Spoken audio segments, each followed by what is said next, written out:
Conference is being recorded. As evidence that when you see yourself with someone, you may have a different view than your own. So let's talk to one another. Let's reason with one another on Scriptural Discussion with the Son of Man. A live broadcast every Sunday at 12 noon on TV 33, FM 88.1 WHBR, and Comcast Cable. So why don't you call and let's discuss the Holy Bible, and if you have one, the Holy Quran, and come to an agreement about the Holy Scriptures and their truth. So tune in to a Scriptural Discussion with the Son of Man every Sunday at 12 noon, right here on TV 33, FM 88.1 WHBR, and Comcast Cable. You can call in live on the air at area code 213-868-4326, 868-4342, and 868-4351. Of course, the area code is 313. That's 313-868-4326, 868-4342, and 868-0351. And now let's go live in the Scriptural Discussion with the Son of Man.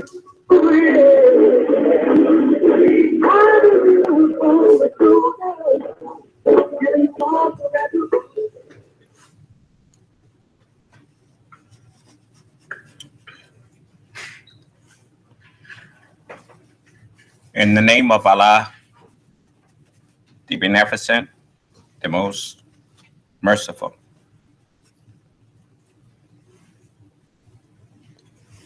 The Truthful, and the Most Just. I greet all of you who have the hunger and thirst for truth and righteousness in your heart. I greet all of you with the greeting words of peace from the Lord of the worlds. May Allah's Salam alaikum. I have quite a bit I want to share with you, but before doing so, I want to give those of you who have in your mind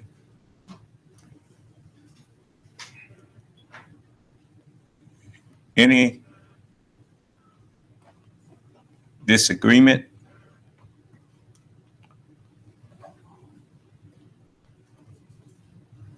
or reason, any disagreement with me, or any reason that you feel is valid, that you should not accept me as your personal savior.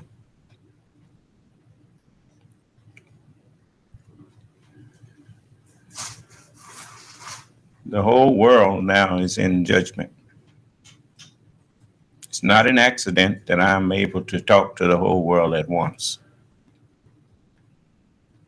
by means of the internet.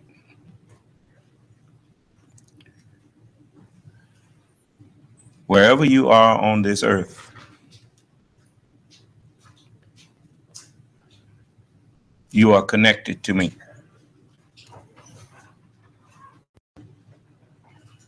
The same air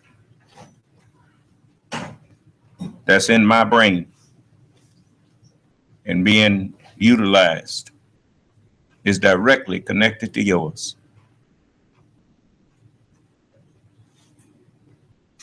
And make no mistake, there ain't but one family on this planet of human beings, and it is called the human family of the planet Earth.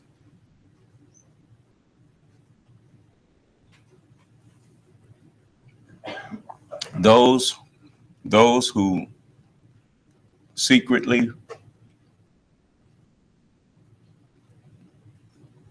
work to destroy their own family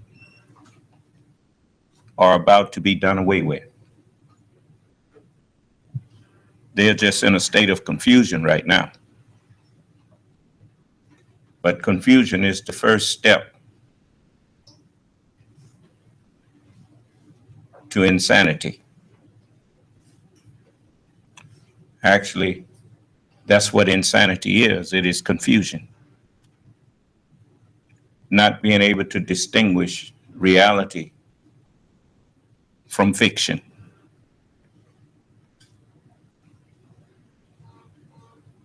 This is the thing that I have been warning you all about. And it's now creeping in.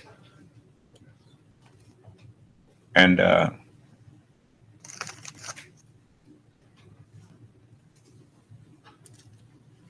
the mind that is in me is what I have been offering to share with you.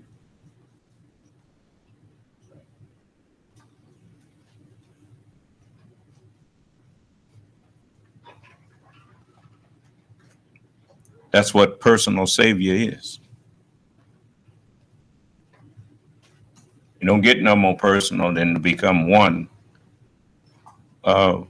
with a person, in total agreement with the person. That way, wherever you are on this earth, we are together. And no matter what comes, you won't be afraid, and it will pass over you.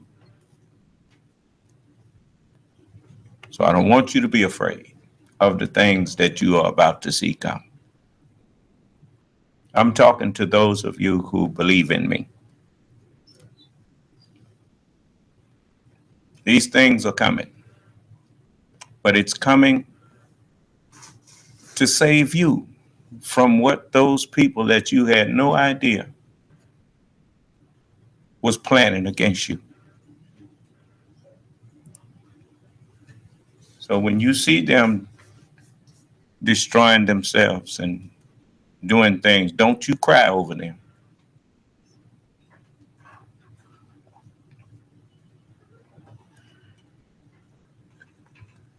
These floods and things that you hear the weatherman talking about is suggesting that it's going to blow over. He don't know what he's talking about. No, it's not going to blow over. That water ain't finna go back to the North Pole yet. The Arctic and the Antarctic ain't near about to be refroze yet. That water is here. And it's going to be here. And I want you to know that it's here to help me to save you.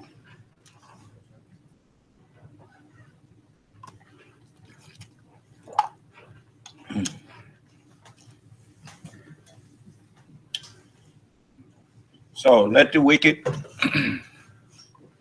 let them rage, as the book said. Why doth the heathen rage? And the people imagine a vain thing. Yeah. It's like with this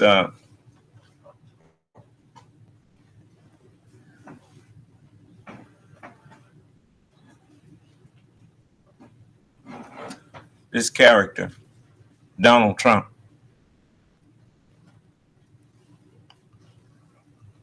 Who is trying to turn the presidency of one of the greatest nations that has ever been raised. I said one of the greatest nations that have ever been brought into being on this earth. Here he's trying to turn the presidency into a joke.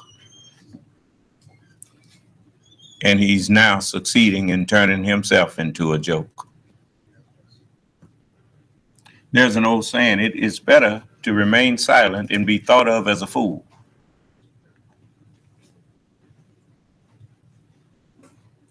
than to open your mouth in speech and remove all doubt. And that is exactly what you hear coming from this man. And you know, I want to say to those who have who have been moved into positions of authority by wealthy, crooked people like Donald Trump. You know, it don't take much. A wealthy man can take you to the store, can take a hobo off the street, take him to the store, or take him to a tailor, get him fitted for suits, and dress him up, can take him to a barber, get him all dressed up, and can give him speeches and put him out there on his own personally owned media outlet and tell you, the American people, that you should elect this man that you know nothing about until you saw him on TV. And that's exactly what they've been doing to you.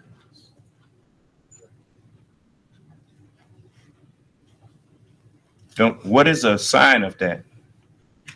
Do you know that any person that really belonged in Congress, there's no way they would have ever let the United States government default on its credit?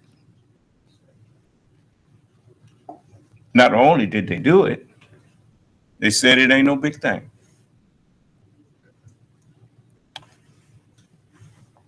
You know, if I'm talking to the American people now. It's just like you have people standing up saying, well, this person is not an American, or that person is not an American. And the very one saying it immigrated over here.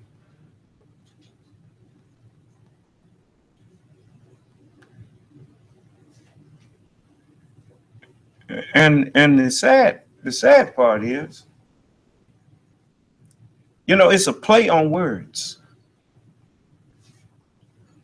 For the natives that was here when the Pilgrims came, they wasn't even Americans. What you mean? What you mean? I mean just what I said. This place wasn't called America.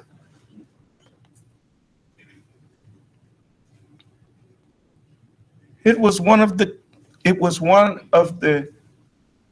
continents or churches of Asia. Asia means earth. As in the 7 churches of Asia that the Bible talks about, it's talking about the 7 continents.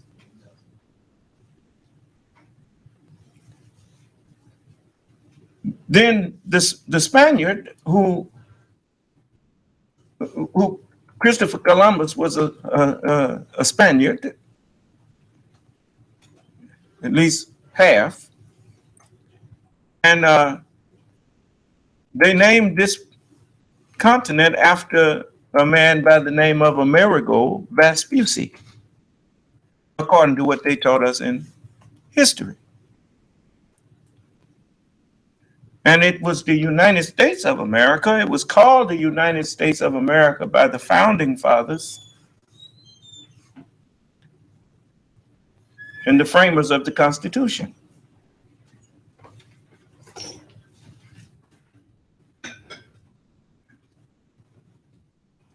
And you know, it's funny how people play with words and talk over the heads of people and think they're doing something big.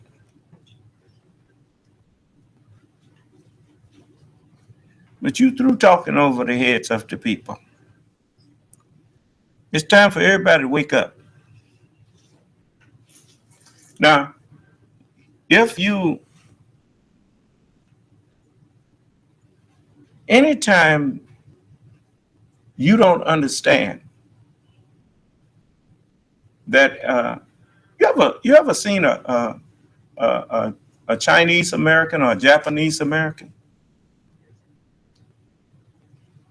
When you look at them,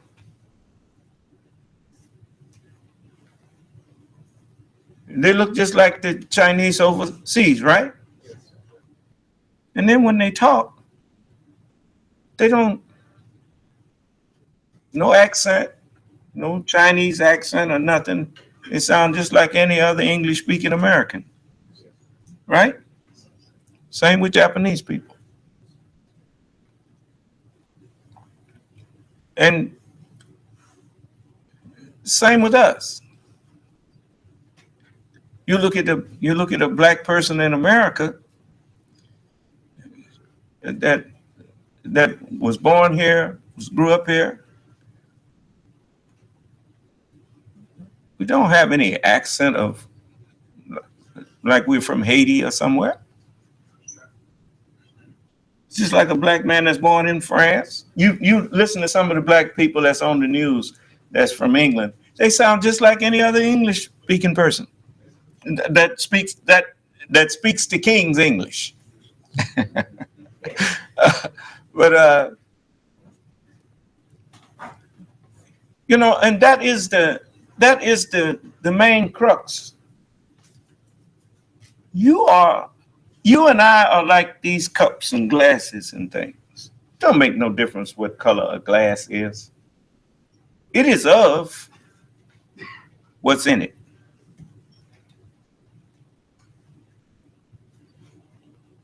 I could take the same cup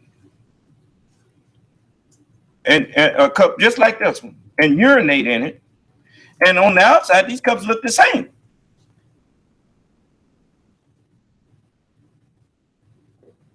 But one is full of coffee and the other one's full of urine. Now, which one is better? Does it have anything to do with the cup? It has to do with what's in it. And I'm going to tell you something. There are many people who, especially young people. I remember when I was a young man, I was, now I don't boast of this. But I'd fight in a minute. And that was just, when I was in my teens, I got in fights when I was in Vietnam, with other Marines, But, when you don't have much going on upstairs, when you don't have a whole lot of wisdom, then you can't argue long. And when you run out of words, there's nothing left to do. If the argument, especially if you can't get your point across, next thing you know, you were ready to hit somebody in the mouth. That's how I recognize where Donald Trump's head is. Always talking about busting somebody in the mouth or whatever he is. And he ain't gonna do it. That man jumped that fence that time, he crouched down. He wasn't ready to fight. So, that is the kind of person who, as they said, like Hitler, he did all that big talk and then killed himself in a bunker. What kind of stuff is that? You so tough and then you go commit suicide? But most people that instigate trouble, they're not too much interested in doing it themselves. They keep you doing it. And then they behind your back, they call you a fool. You remember, did you see Last Stand? X-Men, Last Stand? Remember when Magneto had brought the bridge over there and they was getting ready to go fight? And some of his closest ones was there ready to go in charge. He said, no. He said, let the pawns go first.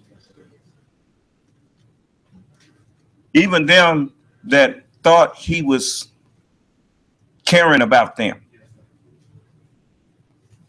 he looked at them as pawns, as expendable. And then when they got all shot and everything, he says, see, that's why you always let the pawns go first. Huh? And that's one of the reasons why, I don't want you to think that I'm for wars and all of that kind of thing. But that's one of the reasons why as a man, I admired General Patton. At least from what I heard about him. He didn't send his men off to fight. He led them off to fight.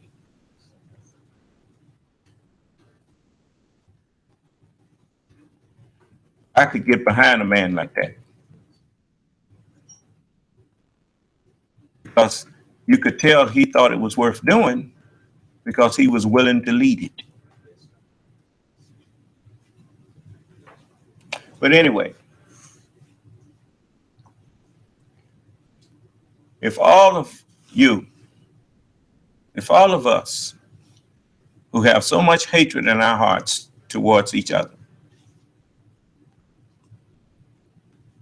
while all of us was born, most of us born, raised, went to school in America, ask yourself this question. If America was attacked right now,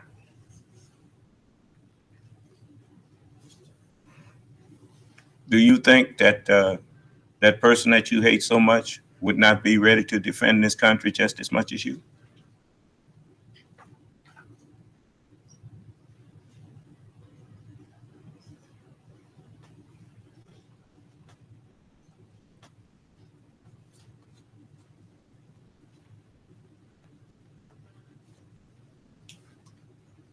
It's funny how when there's a hot war, everybody gets united. When there's a more deadly war, a cold one,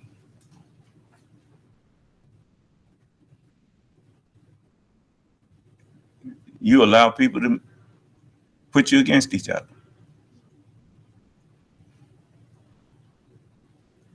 Can no country from the outside destroy this country? They have to get you to do it to yourself. I've been telling you that. I told you I haven't seen this stuff before. This is what happened in the Nation of Islam. People came off the street. You didn't know none of these people. Next thing you know, he's a captain. You say, where he come from? He was sent in there.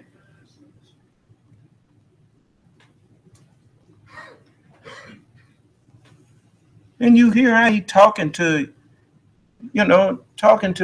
brothers and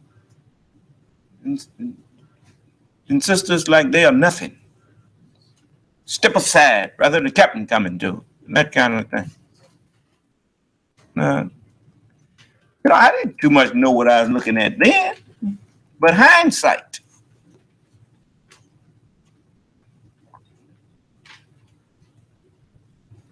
They say hindsight is 20/20. So that's why I warned you. If something terrible happened to you in your nation, why would you wish that on somebody else's nation?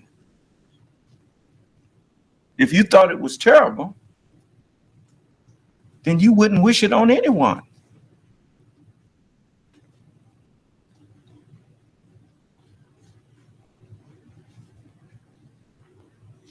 But you have to have a human heart to feel that way. So, but anyway,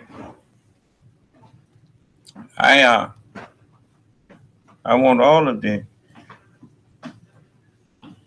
those who are legitimate racist white people that grew up being taught that I'm their enemy.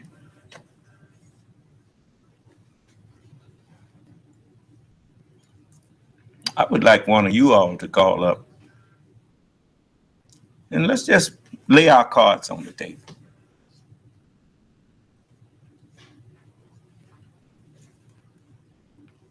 And you tell me exactly what it is that you think that I'm going to do to you.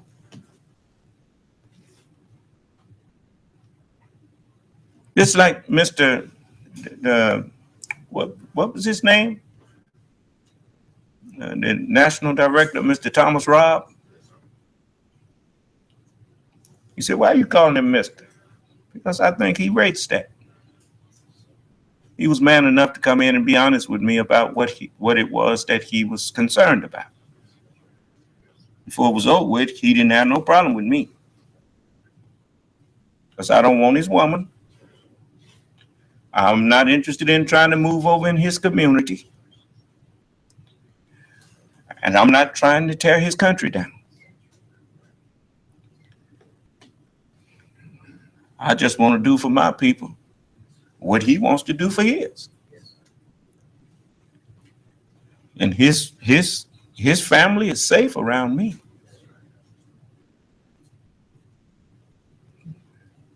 They could walk, they could come down through any place where I live, and they would be just as safe as if they was at home. Probably more so, because we don't carry no guns. So, but you have people who, instead of, just like everybody was thinking racism was gone in America.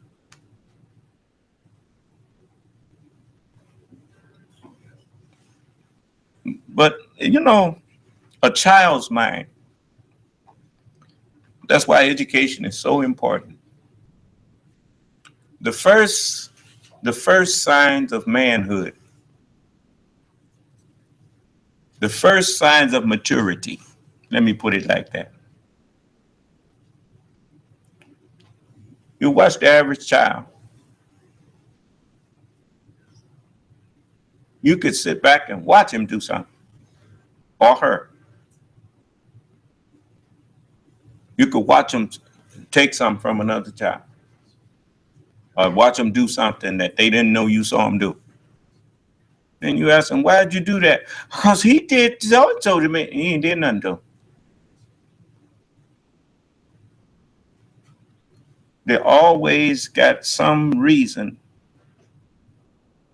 that they made up right then to not take the blame for what you caught them doing. Huh?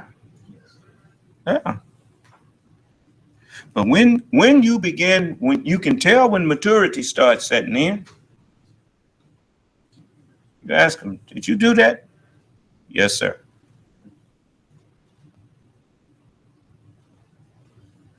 Yes, ma'am. Why? Well, I don't know. It was stupid. And when you can start looking at yourself and acknowledging when you do something stupid, you on your way to being a man and a woman. And never think you're gonna go through life and don't make mistakes. You're gonna make mistakes. You didn't come here smart. You came here ignorant.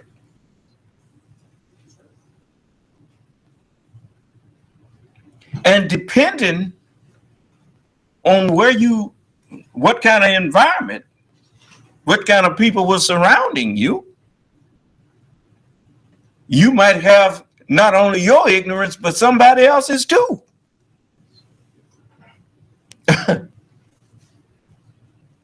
But the wonderful thing about the way we are formed, the way we are made, is that we have in us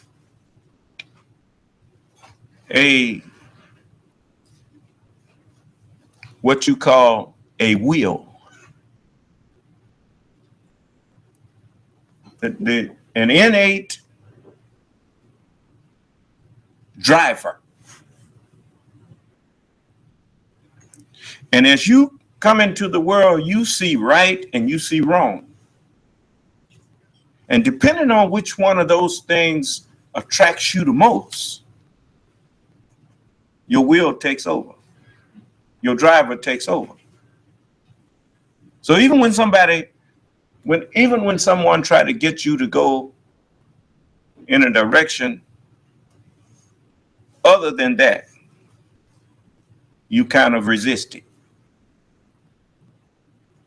because you didn't like it. Do you understand? Okay. So eventually, you're going to be responsible. You're going to take the blame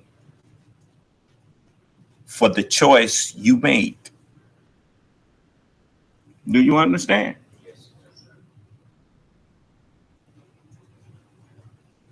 You know, it's all about choices.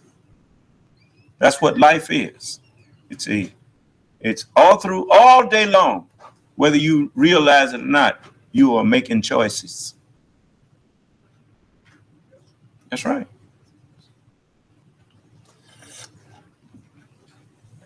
So,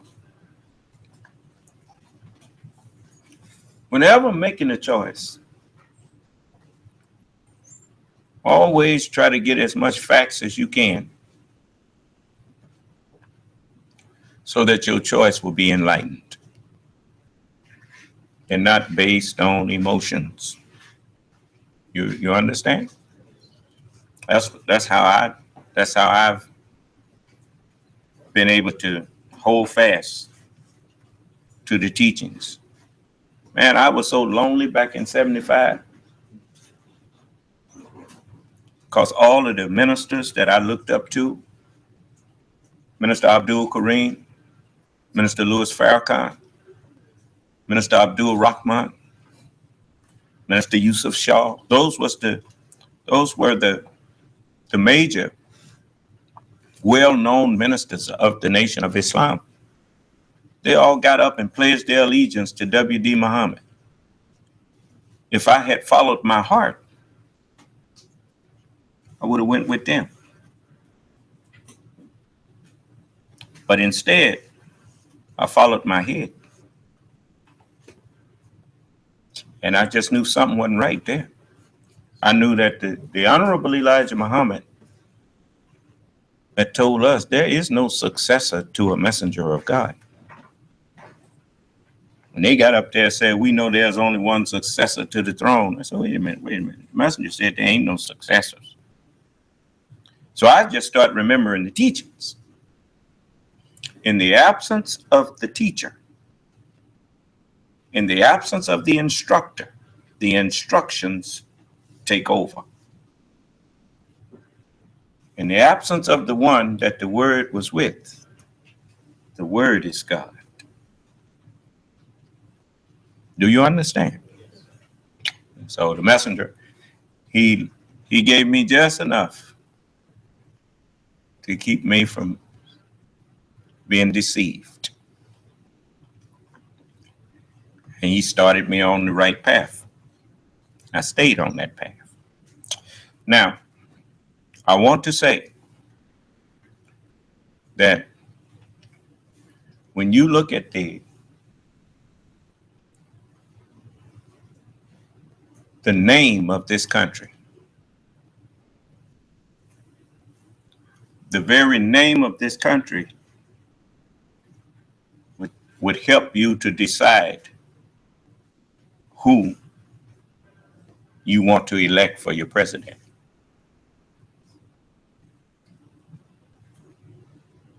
Why? Because the name of the country, unless you plan on changing it, then the name of the country is where you start. If he's going to be president of the United States of America, well, let's see if you want to keep it united. All right? So let's look at it.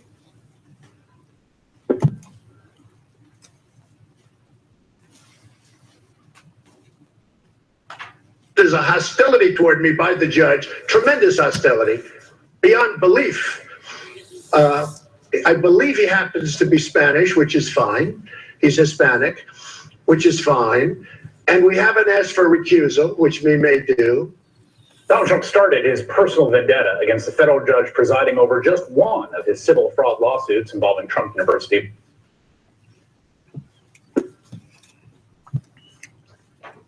Now, if he has a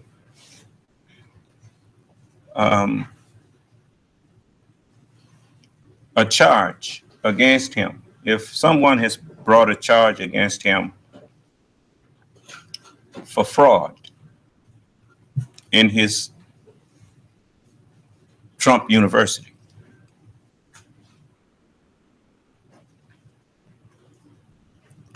it don't make no difference who the judge is.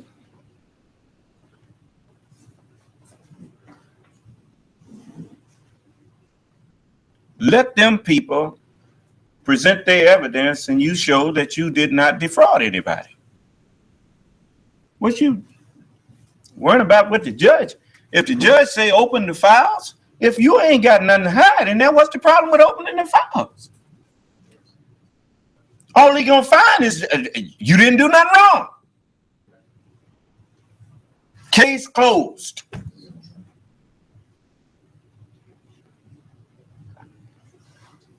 But now because the judge is doing, following the law and allowing people to have their day in court.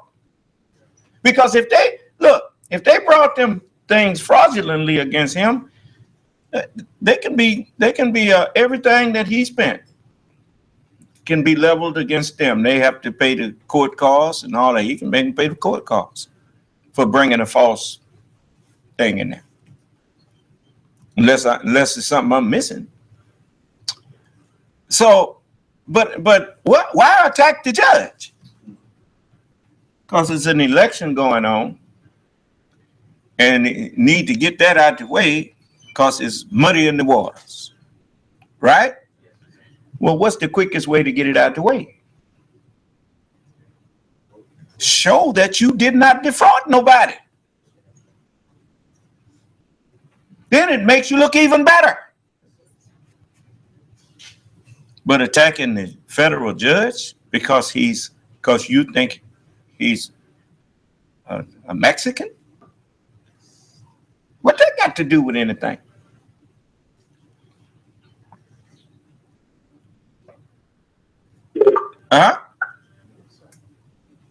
So, this is the kind of stuff now. You see, it's a lot of people in this country, I think, are now waking up to what they done did. See, the Republican Party and many of the Democrats are a bunch of sellouts. I tell you what you do. Find out how many of them was millionaires before they went into the Congress.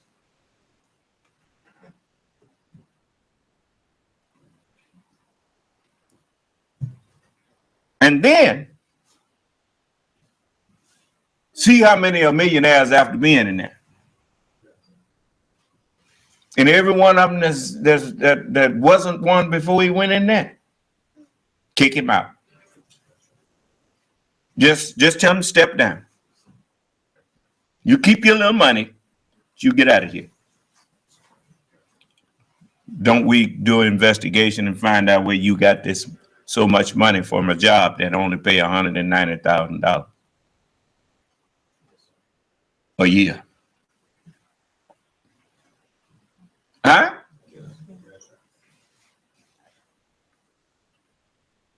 You see, remember Grover Norquist said all they need, they need 60 Republicans in the Senate, and they need the majority in the House, and then we don't need no fearless leader. We just need somebody we need a good Republican with a good dexterity that can sign what we send him. Huh? You didn't forget that, did you? Well, you know, liars, they think you forget everything. A child's mind don't remember much of nothing. That's why they always make bad decisions. You know, you can't trust a child's decision. They won't even let you enter into a contract with a child because he's so easily tricked. And you know, look at the commercials that come on TV. What kind of mind are they appealing to? I'm just telling you, do you know what they have done to the American people?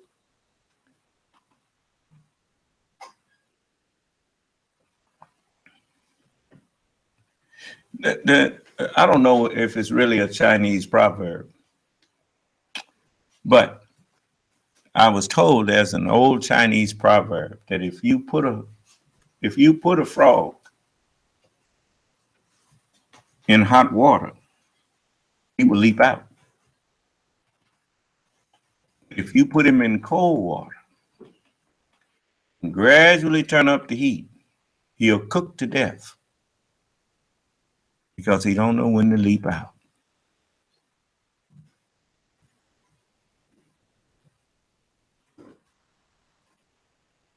Are you aware that they've been, for years, dumbing the American people down? In Lincoln's Gettysburg address, that famous part in there where he said that the government of the people, by the people, and for the people shall not perish from the earth. You remember them words? It's some Caucasians that's listening. If I got that wrong, I wish you would just unmute your phone and straighten that out, because I seem to remember that part. If you remember that the government of America are not self-appointed people,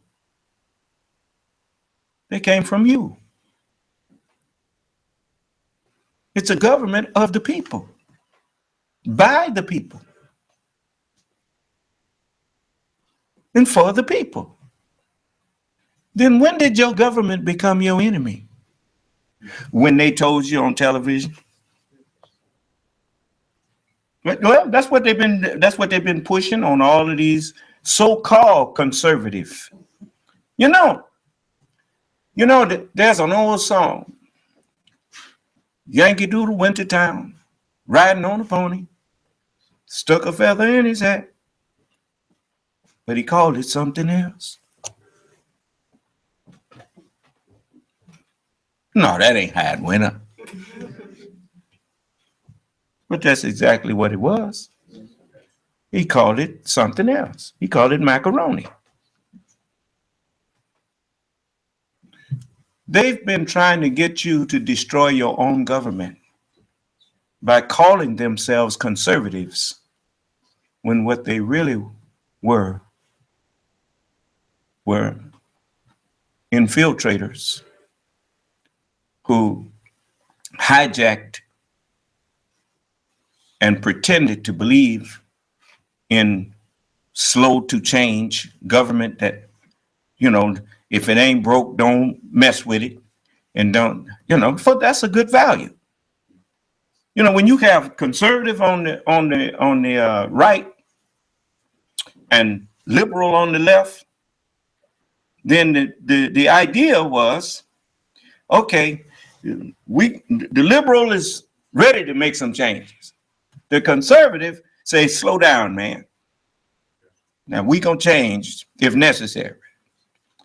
God grant me the serenity to accept those things that I cannot change, the courage to change the things that I can and that need changing, and then the wisdom to know whether that change is for the better or for the worse, the wisdom to know the difference. Do you understand? So these people came and they, you know, America has been so welcoming. How many Mexicans is in the government? Not that many, huh? In Congress. But it is people, white folks from Russia with Russian ancestry, German ancestry, Italian ancestry. You just had a Supreme Court justice that said money talks. He just didn't say it in that way because you'd have probably got mad at him. But he said, well, that's freedom of speech. Let them spend as much money as they want in it. He was an Italian. Wasn't Mussolini an Italian? I think he was Hitler's right-hand man, wasn't it? Who was the reason why Hitler didn't win? It was America. At one while, America was one of Hitler's. There was a lot of people doing business with Hitler. He named his train the America. Huh? His armored train, he named it America. Out of admiration and honor. In America, and the American people, when they saw where he was headed and what he was doing, they said, no, that ain't gonna go. And they joined with England, and you know the rest, right? And the Normandy invasion began the beginning of the end, and the locating of the, what you call it, the enigma, you know. They was able to translate his coded messages. So they knew what he was planning and what he was planning on doing, and they was able to put a stop to him. Now, do you suppose that everybody that was fighting on Hitler's side was glad they lost?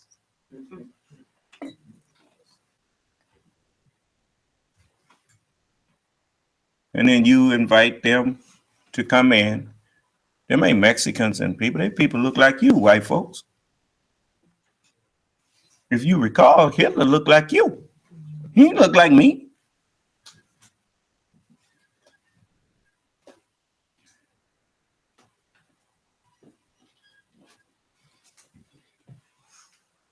You always have some people who have such weak minds. For an evil person has a weak mind because it's far easier to use your strength if you have an advantage to enslave people than it is to do your own work. It's always easier going downhill than it is traveling uphill.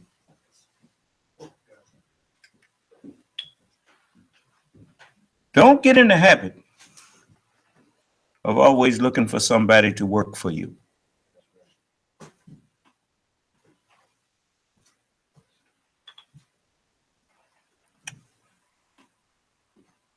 Don't you wind up never using the muscle that really counts? It is generally when you are laboring in honest labor that ideas come to you of how to do something better.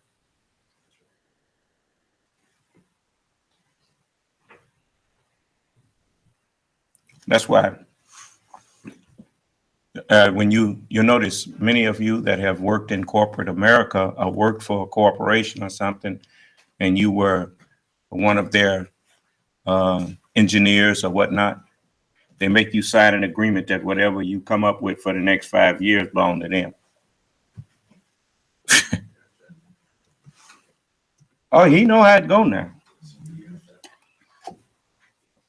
He always scheming. Oh, it's over now. He trying to figure out how I know all this. Still ain't figured out that I'm the Lord. But it's okay. You ain't got to believe it. Pharaoh didn't believe it either until he was going bubble, bubble, bubble. Then he said, Allahu Akbar. That's right. So, getting mad at me. You didn't get mad at all them pictures of all these different white men that they told you was Jesus and told you he was the Lord. You said, yeah, Jesus. Excuse me, sir. Yes? Yeah, someone just left the comment. He says that's not the Son of Man. Well, come on in here and tell the people why I'm not the Son of Man. I can't. I mean, he may know something I don't know. So give him the number and let him come in and tell the people why I'm not the Son of Man.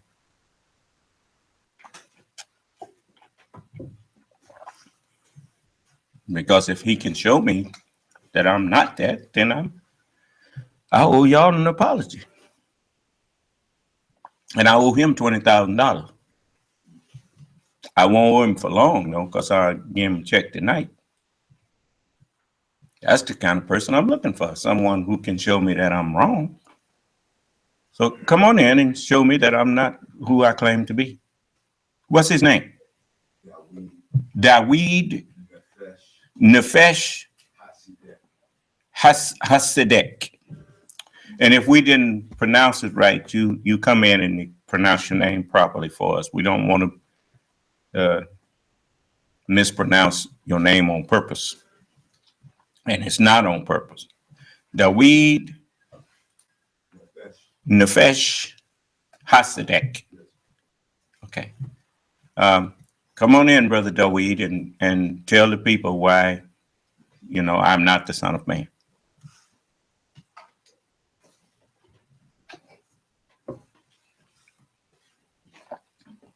Did you send him the? Okay. Is he here in America? Okay. Because if he's not, he needs to use Skype.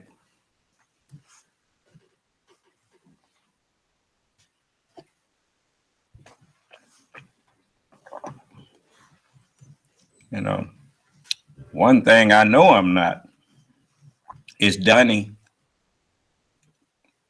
I'm not Donnie Trump. That's for sure. When people disagree with me, I want to know why. I don't want to run them out. I want to know why. They may know something that I don't. You're gonna get enough of telling strangers to get out. I know Lot was glad he didn't tell them strangers to get out. Huh? He told them, welcome. Come on in. And when they told him, we're not gonna stay in the house with you. We're gonna stay out in the street. He said, no. You don't want to go out there. He said, you come on in here. What if he'd have sent him out there? He been living there all that time. He should have known what was out there. Right? And if he let them go out there without pressing on them, that would have said something about him. So this man is a stranger to me. So I'm sure not going to ignore him if especially he didn't say nothing, but that man is not the Son of Man. Look, that's not an insult. That's an observation. Well, he has some basis for saying that. Don't you think we need to hear what that observation is? Okay. Brother David, press *6, brother, once you come in. What did he say? Is he coming in? Come on now, don't do that. Now you opened this up. Now what do you? What, you thought this was just something that you could just come in and throw a word out there or throw something out there and nobody would pay it any attention? I don't ignore people. That's the way I've seen y'all do on the internet. People just throw stuff at each other, insult each other, and say all kind of hateful things, and everybody ignores everybody and just say things like a bunch of dogs barking at each other. I don't do that. When a man says something to me, I stop to hear what it was he said. So now I know you had a reason for saying what you said. And if you're not going to come in and discuss it with me, I'm telling you, erase it off of that page that you just put it on. Just take it back off of there, and then we'll be all right.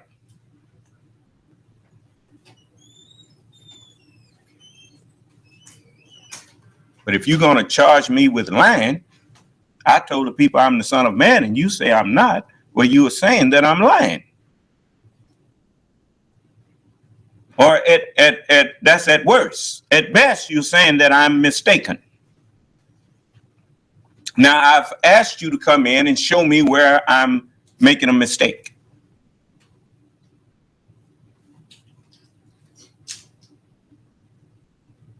You see what kind of people is in this world?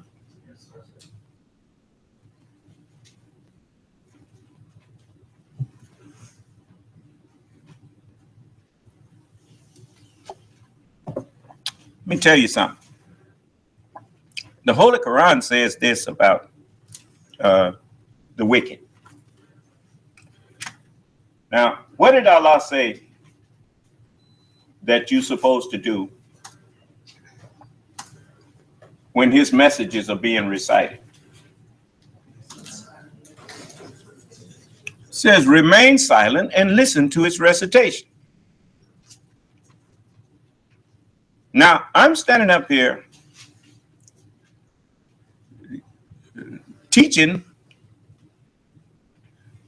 the truth to you. The things that I share with you, most of these things, even when I'm not talking from scripture, these are things that you and I both know are true. You may not have thought about it in the way that I'm sharing it with you, but you can't say it's not the truth. Then why does he feel the need to be typing and going on instead of listening? They say, make noise therein. Perhaps we will overcome. He wants to get a conversation going with someone else who may be listening to distract them from what I'm teaching. He wants to have a conversation going on while I'm teaching. So he opened it up with, this man is not the Son of Man. Now he's waiting on somebody else to say, yeah, I agree. But he wasn't waiting on me to ask him to come on in and talk to me and tell why I'm not the Son of Man.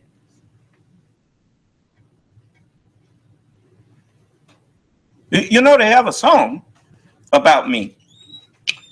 that the lady woke up in the middle of the night and wrote that song. And one part of it says,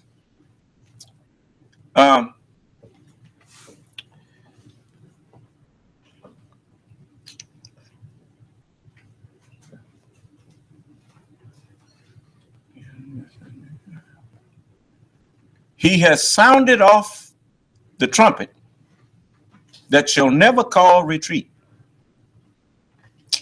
He is sifting out the hearts of men before his judgment seat. You see how I just told you what was in his heart?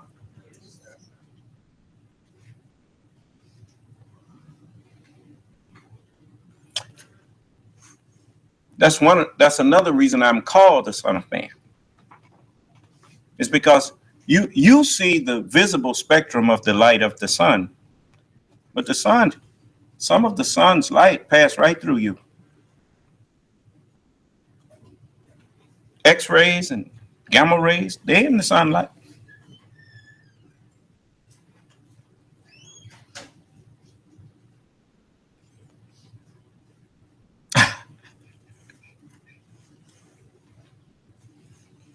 I told you that, you'd be surprised how much you tell me about yourself with just a few words. Just because I don't say nothing all of the time don't mean I don't see, but I had to say something about him. As the book says, whosoever that stone fall on, he grind them to powder. That's what you do with solids. When you want to know what's inside of them, you have to grind it down, and then you start seeing what's in it. You understand? Yeah. See how I just showed you what was in him? That's the way people do. You notice, that's the way they do tweets. Like when somebody is teaching on the TV, Twitter just lights up. And they just are typing, and they ain't listening to what that person's saying. They typing their what you call their judgments, their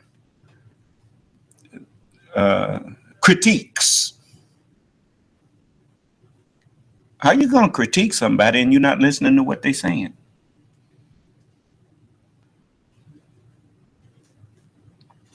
They're like people that go to court, and one of the things they ask the jurors, can you be dispassionate about this case and wait until all the evidence is in before you start making a decision. You don't discuss it and nothing until it's given to you to go do so. You can't be critiquing it with each other while the evidence is coming in. Because most people, once they done made a critique, they don't want to hear nothing that make them have to take it back. They're just that egocentric.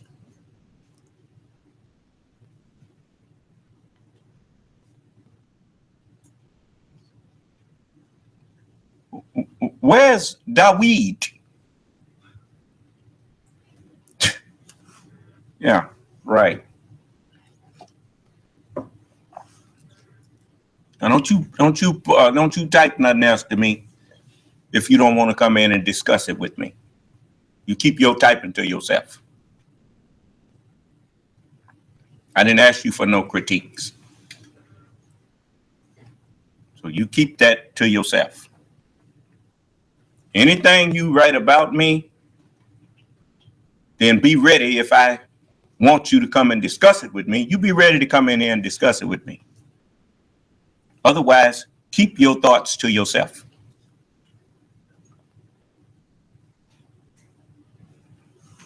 Now that go for everybody.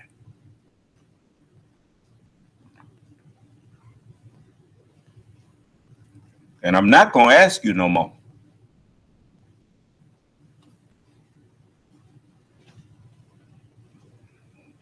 Next time I'm going to do just what Allah gave me the authority to do, which is cast every ungrateful, rebellious one into hell.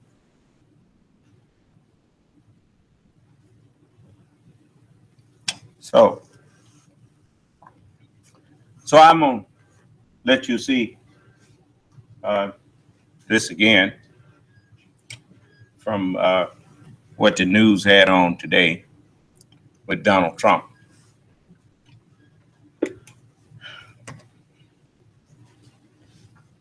In February, and has been hammering him ever since, including just a few hours ago. He's a member of a society where, very pro-Mexico, and that's fine. It's all fine. But Except that you're calling the question he should heretic. recuse himself. Because he's then he Latino. also.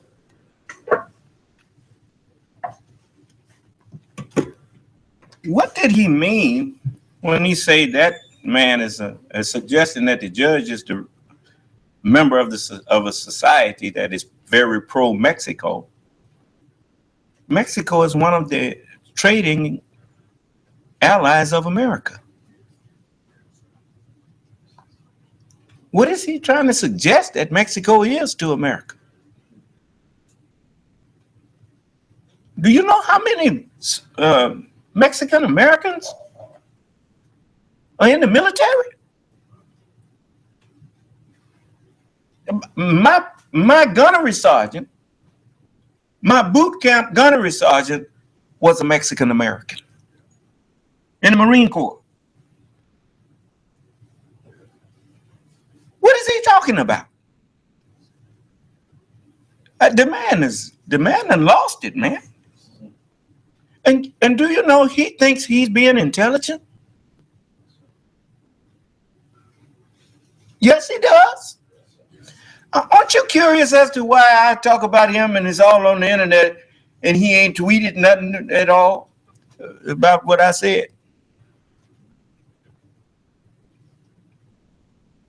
Because if he tweet anything about me, I'm going to tell him to come on in here, and I'll even let him host my broadcast. And he can tell me when I can speak.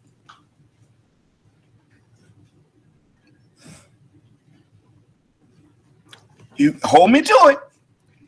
And he can be the host of my broadcast, and I will let him tell me when I can speak, and I'll just ask him questions. That's all.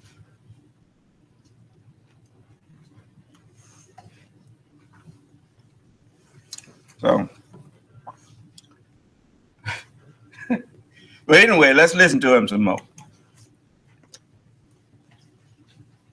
What is so maddening about watching this all unfold, of course, is that Judge Gonzalo Curiel cannot defend himself against Trump's attacks, but many people who know him are quick to point out Curiel's biography, that he was born in Indiana, and as TPM's Josh Marshall Riley noted today, Curiel's father immigrated to the U.S. before Trump's mother.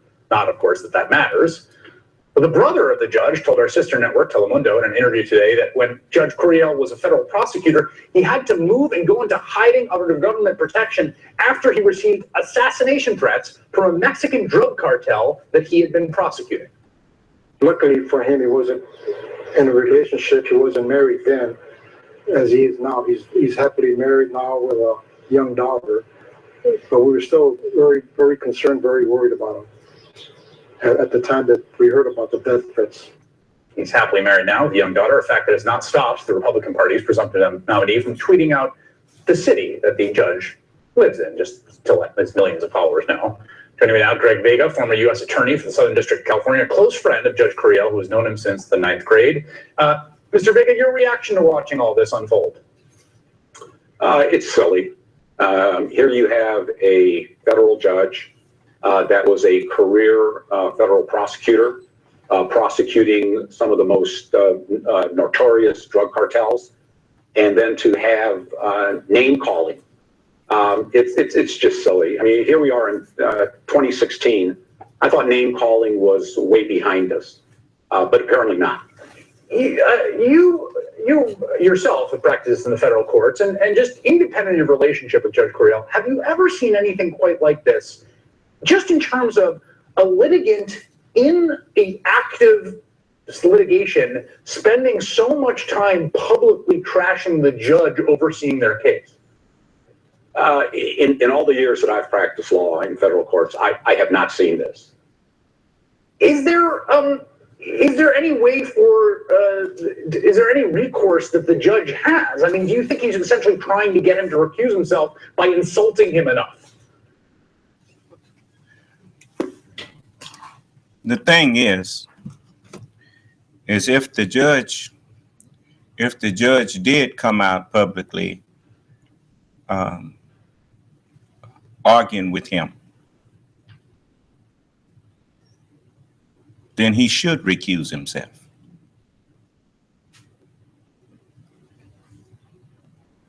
But if the judge is a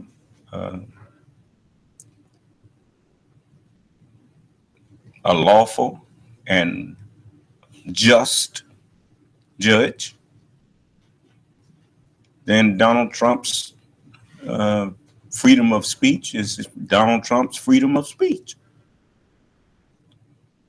And the judge should not, even though Donald Trump trying to get personal, the judge can't get personal with him. The judge has a duty to uphold the integrity of the bench, not to get down in the mud and wallow in the mud with Donald Trump or any other litigant. Court takes place in the courtroom, not in the TV. And even if the judge feels some kind of animosity towards Donald Trump because he's out there saying these things, then he shouldn't have to be told to recuse himself. If he can't be straight up and down with the man and let the evidence decide his guilt or his innocence and give him the same courtesy that any other litigant gets in the courtroom, then recuse yourself. But if you can be dispassionate and stay neutral and keep the fulcrum true, then no, you don't need to recuse yourself just because a litigant don't like the fact that you are Mexican. Do you understand? You know, I tell you what, you go into the court and see how far you get, because you don't want no white judge. And see how far you get. Okay, that works two ways. That works both ways. You got an American judge. All right. If you see something else, then that's, your racism that's a one-sided thing when it comes to court. And if that judge can't abstain from participating in racism, then he needs to, just like with me. If I got a personal thing against white people, I ain't got no business being their judge. No. No, sir. I can't. I couldn't be their judge. But look, that's it. I mean, he ain't got no surprises to spring on me. He been this way ever since I known him. And I know why he's that way. And I'm here to try to help him get out of that mindset that's causing his destruction and everybody else's destruction that he has infected. And so, I show him, that I can roar like him, but I ain't no racist like him. No. I try to be at peace with all men as much as possible. But I am the Son of Man, and I'm executing the judgments of God. And you've already all been condemned, so I'm not here to condemn you. That already done took place. The Son of Man came to seek and to save that which was lost. If you won't accept me, you going down. And that's what Beretta used to say. That's the name of that tune. Huh? Well, Michael Blake played that role, Beretta. Huh? Robert Blake. Okay. Yeah. Okay. So, you know, I'm not I'm not here to play your little games. So these people, I want to show you something else.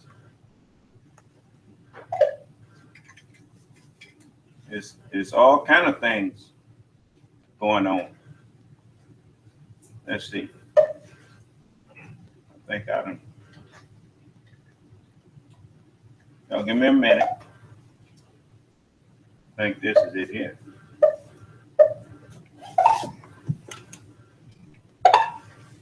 On MSNBC, Donald Trump is accusing Hillary Clinton of lying about him and his foreign policy. Trump is still fuming this morning over Clinton's 35-minute takedown of his foreign policy, tweeting that Clinton, quote, made up things that I said or believe but have no basis in fact. Not honest, he wrote. Now, I want to tell you something about a liar. You've heard many liars come in here. See, the thing about lying is most people don't know how the memory works. Memory works by association of events. You know, when you're telling somebody what happened, you recalling these events in your mind.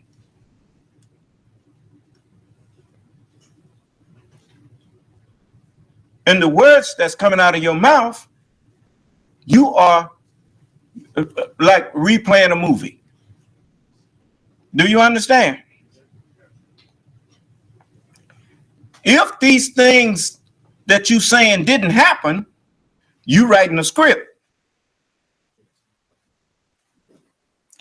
Of course, you know, as with any script, if you just not writing it, you don't remember what you just wrote a paragraph ago or whatnot. You got to go back and study it and memorize it yourself.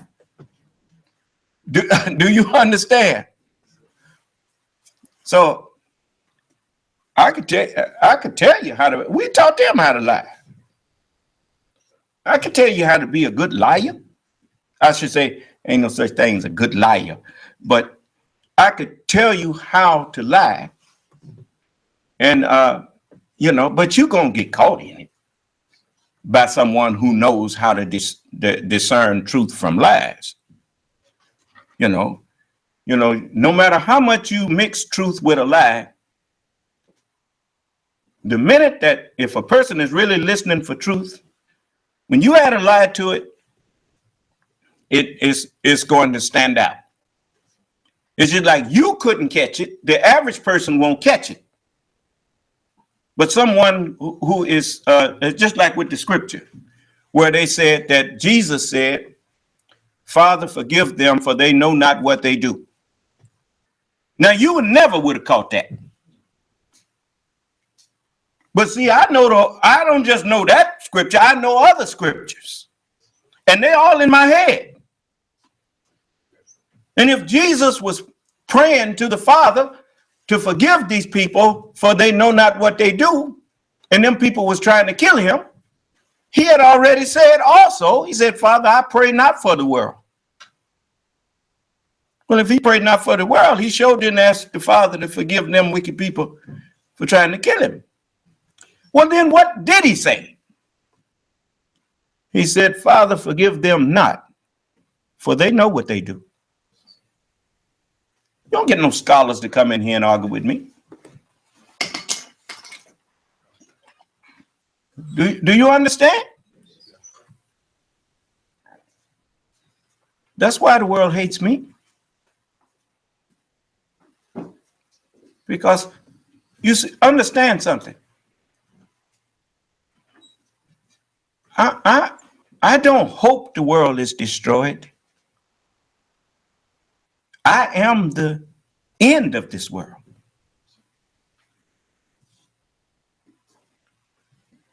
My presence brings an end to your civilization.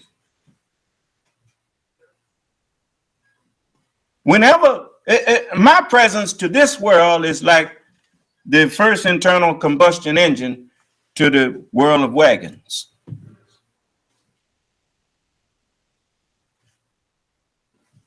Whether the wagon master knew it or not, his world just ended. And if he didn't have sense enough to jump on and invest in that newfangled thing, well, he soon was going to be used to be. Do you understand? Now, I just put it to you in terms that you can understand.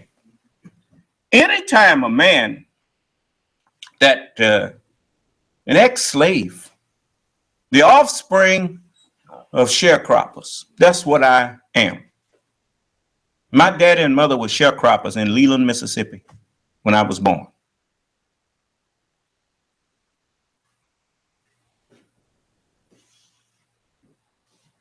Now that's the next step up from slavery. It's just slavery in another form. So I was born in that.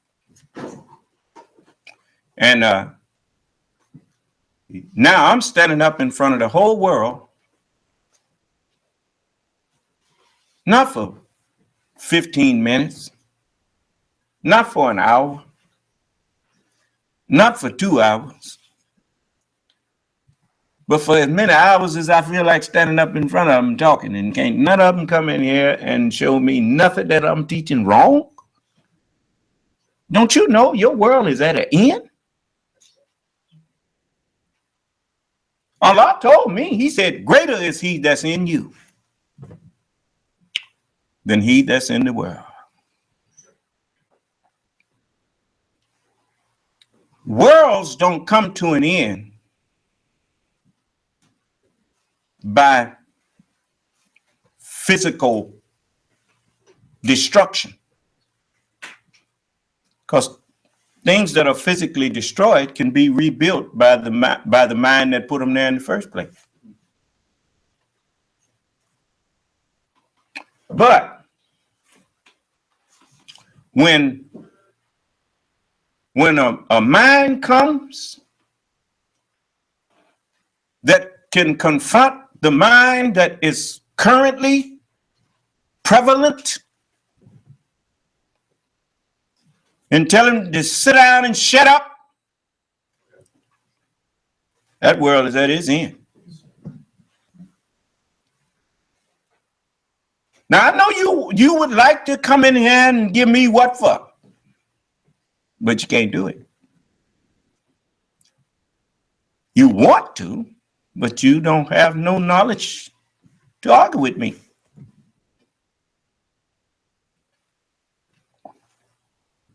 I'm the first man of the new world. What's another word for first man? I'm the original man. The messenger asked the question. He said, who is the original man? And he answered it. The original man is the Asiatic black man, the maker, the owner, the cream of the planet Earth. When do you see cream come out of milk? You got to shake it, huh? They say to get butter from milk, you got to churn it. Yeah. And now that everything is all shook up, look who you see standing here in front of you.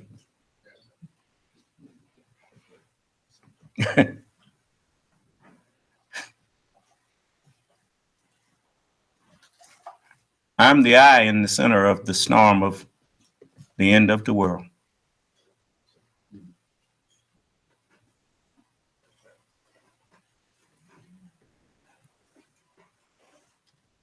It's white people listening to me, scholars listening.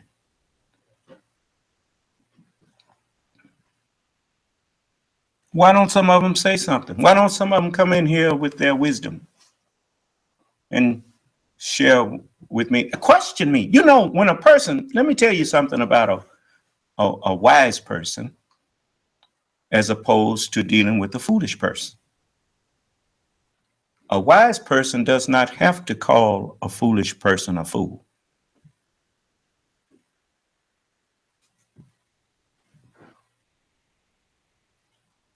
All the wise man has to do is come in and question the fool. And the fool's answers will tell you what he is.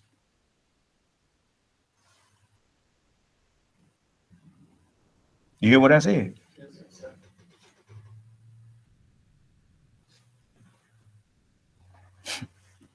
That's why I said I don't need to do nothing. You can host my broadcast. Now I'll just ask you questions. I already know I know more than everybody that's listening to me. It don't make no difference who you are. I'm the Son of Man. I'm from above. You are from beneath. I'm from the Holy Scriptures, which is over your head. If it wasn't over your head, you wouldn't have all these false religions out here after you got through reading it. You know, that's the one thing all of them got in common. Well, I say almost all of them. But even them overseas, they added something and made it false. Islam, Sunni Islam, Shiite Islam. There's no such thing. There's no such thing as a Sunni Muslim. There's no such thing as a Shiite Muslim. There's just a such thing as people who call themselves Sunni and Shiite Muslims. Ask them, show me Sunni Muslim in the Holy Quran. Show me Shiite Muslim in the Holy Quran. That's the book they keep on claiming that they believe in. I don't know why they don't never mention the Bible. When the second pillar of faith say you got to believe in all of the prophets and in all of their scriptures.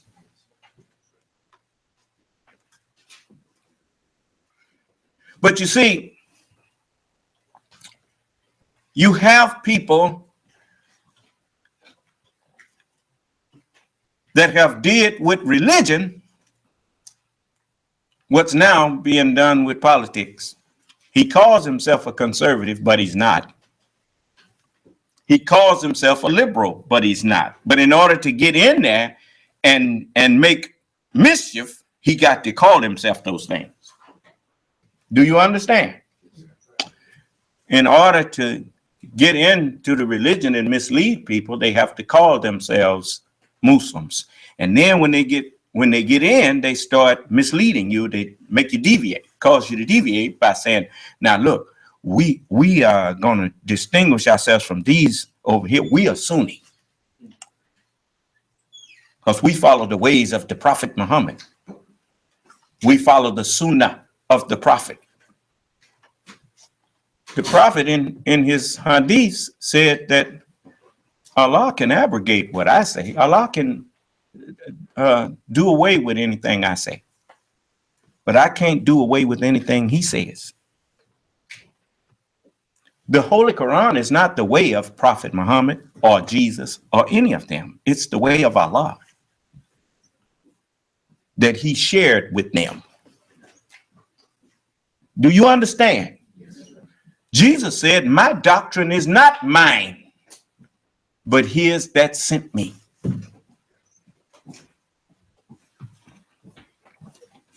So, in the Shiite, he's saying, all of them, they make up their little dark house and invite you to deviate. For, you become a polytheist the minute you start following them. Because you can't find what they teach in Allah's word. You can only find what they teach with them. Because Allah didn't give no authority to no person called Sunni or Shiite Muslim. Do you understand? Why you think don't none of them come in here and try to argue with me? Because the first thing out of his mouth shows that he's a polytheist. You don't hear me saying something that I can't verify in Allah's word. I'll show it to you. Allah said for me, don't be of them. It says, and be not of the polytheists, those who split up the religion and become parties.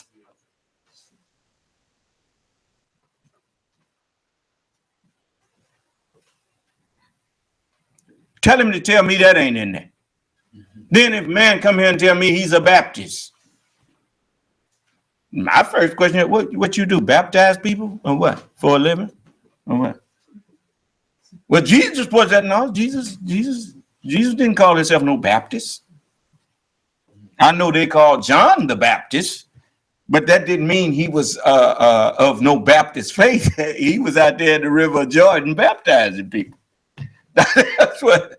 But what are you talking about, Baptist? Then you have a man call himself a Methodist. What? A method of what? A method of misleading people?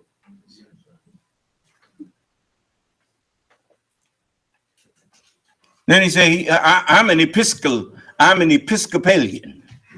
He's talking about, he follows Paul, the epistles of Paul. Do you understand? That's why you always hear him say, the Apostle Paul said this, and the Apostle Paul, and you hear the other ones, like Geno Jennings say they are of the apostles' doctrine. And none of the messengers of God had their own doctrine. The apostles didn't have no doctrine. All scripture is given by inspiration of God and is profitable for doctrine. The apostles didn't have a doctrine. God gave the doctrine. They always want to take the messengers and try to use them to fight the one that sent them. Yeah. That's why man, there's more people looking in the scriptures since I've been teaching. Man, they looking. They ain't looking to find something that agrees with me. They looking to find something that they can fight me with. Can't find it.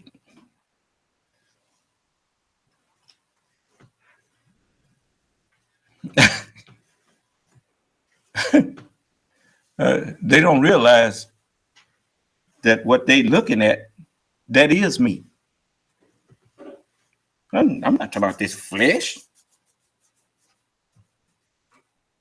When you look in a medical book, you're looking at the mind that's in the doctor.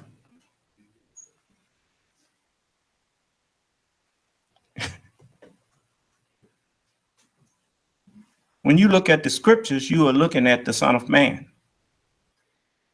in written form. You're looking at the image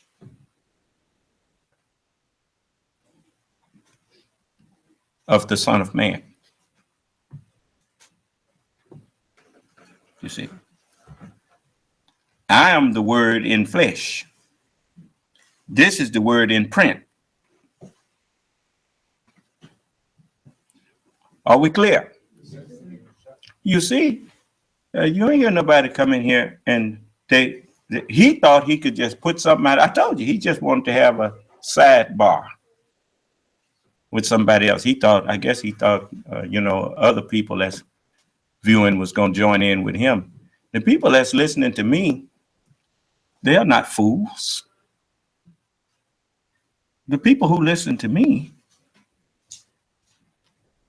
they are intelligent people.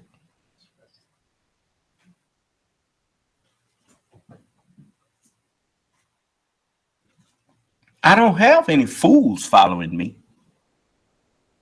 nor listening. You might have started off that way, but when you sit down with me, you don't get up the same as you did when you sat down. You are becoming a different person from the moment you hear me, if you really listen. The Honorable Elijah Muhammad told you that. He said, this one that I represent, he said, just his word. He said, he don't have to go get no carpenter's tool, just his word, and you start changing from that. That's right. That's what I'm here for. It's, you know, I warn all of you all who are around me every day. I've warned you, Mercury is closer to the sun, but it ain't no life on it. Because it's too close. It's, you know, too familiar. You ought to keep a respectful distance. You know, you can't walk around staring at the sun all day long. You go blind.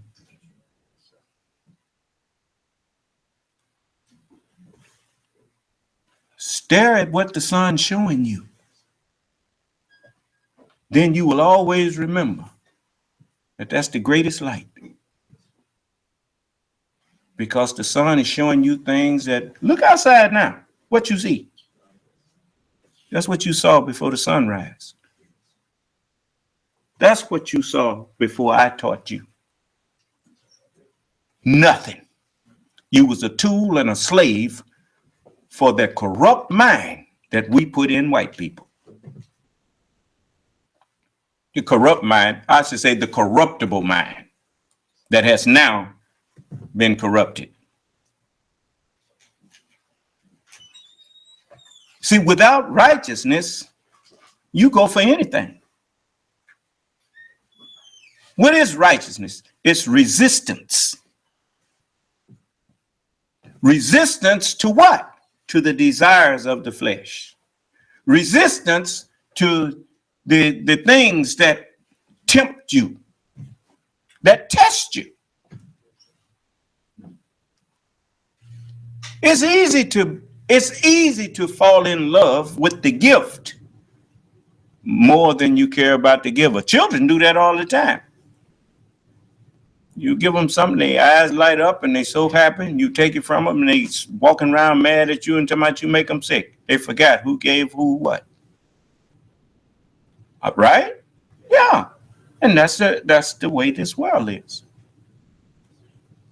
Ungrateful. So you had an example in Job. When everything that the Lord gave him, he lost, he remembered. And he didn't bring none of that into the world, no way. He said, the Lord gave me that. The Lord gave it and he took it away. Blessed be the name of the Lord. And in all that, Job did not sin with his mouth, nor with his thoughts. Do you understand? And your evil thought that you entertained ruined you. So, if you are a true believer, thank Allah. Everybody ain't able. You understand? Look at all them people that said they were. Didn't you hear all them crowds of people saying all praise is due to Allah for the Honorable Elijah Muhammad? You thought all them people loved the messenger, didn't you? And you lived to see the majority of them call him a liar. Or say that he wasn't really a messenger. Even the one who now boasts that he was his national spokesman, you heard Minister Farrakhan say he denied the messenger. Huh? How in the world are you going to tell me you believe in Prophet Muhammad, that he was the messenger of God, and you never met him? But the messenger of God that you represented, that you said you believed in, now all of a sudden you denying him?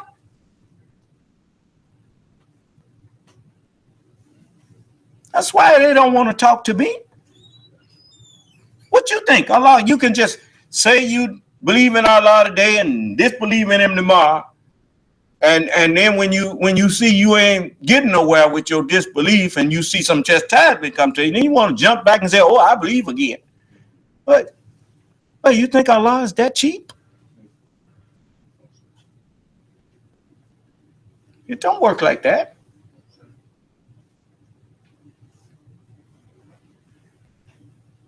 No, Allah's not cheap.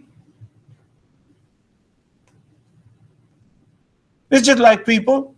You ask the average person, a lot of them angry with me that stood up and sat down. Main thing they get angry with me about is because I don't make you think you're doing me no favor by joining with me.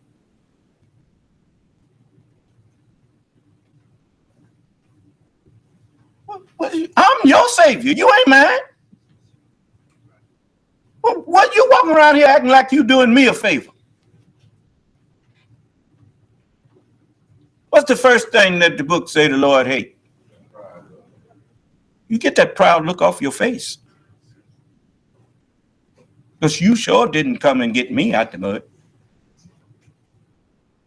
It took a messenger of God to come get me out the mud. And he used the body that he had to pull me up out the mud.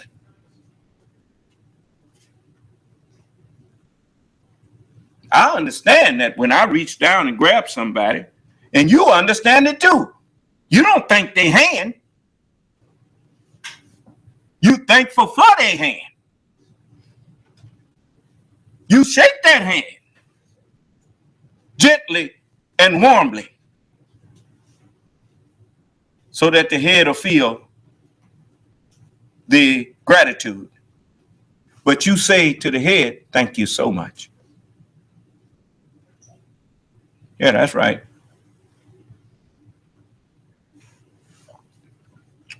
So I'm not here to placate you. But I did want you to see. Excuse me, sir. Yes. That we just left another comment. He says the name of the Son of Man is Yahusha. Well, I don't want to hear nothing from him. I invited him to come in here. Now, don't come back in here and tell me nothing, since you can't call in and have a discussion with me. Now, you get on out of my room.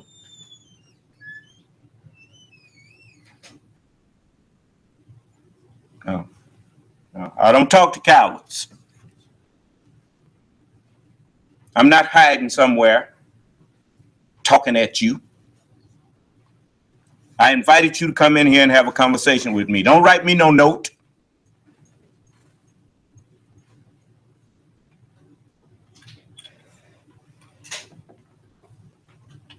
So I want you to listen to this again. For this boy here, he claimed that it's all a lie that's made up on him. But see, when you tell a lie, how many times a man done came in here and said something to me and I say, "You just said so-and-so." He said, "I didn't say that." And everybody heard him say it. Well, here's an example of it right here. Let me show you. Sir, you have another comment. Someone said, did he say he is the Savior? Yes, I did. And you come in and you can question me all you want about it. You don't have to keep typing stuff. If that's somebody else, tell them to come on in and they can ask me whatever questions they want to ask me. Now,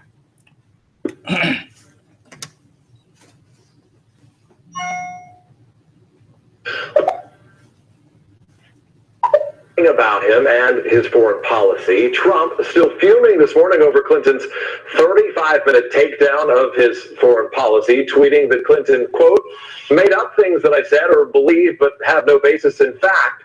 Not honest," he wrote. But over and over in that speech, Clinton quoted Trump's past statements, at times almost word for word, while making her case that he's, quote, temperamentally unfit to be commander-in-chief. Here's a listen. He says he doesn't have to listen to our generals or admirals, our ambassadors and other high officials, because he has, quote, a very good brain. He also said, "I know more about ISIS than the generals do. Believe me, I know more about ISIS than The generals do, believe me. Who are you consulting with consistently so that you're ready on day one? I'm speaking with myself, number one, because I have a very good brain and I've said a lot of things. This is a man who said that more countries should have nuclear weapons, including Saudi Arabia. We're better off, frankly, if South Korea is going to start to protect itself. Saudi Arabia, We have weapons. Saudi Arabia, absolutely. This is someone who has threatened to abandon our allies in NATO. We don't need NATO. Do you think? No, we don't really need NATO in its current form. NATO is obsolete. He has said that he would order our military to carry out torture and the murder of civilians who are related to suspected terrorists, even though those are war crimes. With the terrorists, you have to take out their families. When you get these terrorists, you have to take out their families. And don't tell me it doesn't work. Torture works, okay, folks? Torture, have these guys. Torture doesn't work. Believe me, it works, okay? What would you do as commander-in-chief if the U.S. military refused to carry out those orders? They won't refuse. They're not going to refuse me. Believe me. But they're illegal.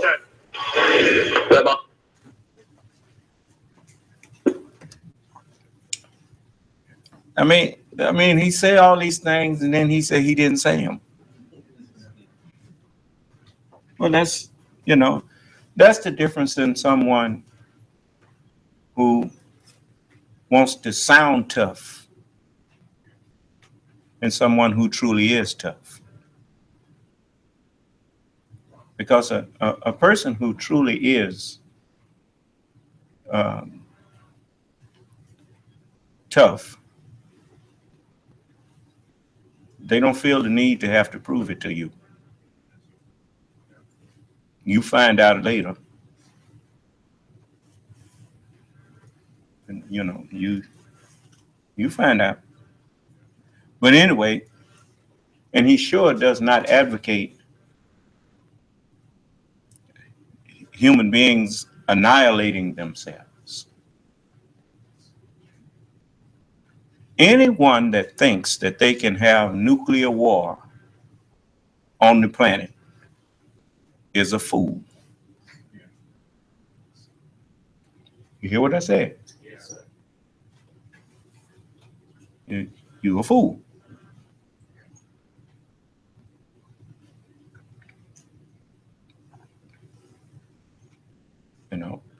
I mean, it's sad that you got people like this. Now, where does he get that from? That's their playbook.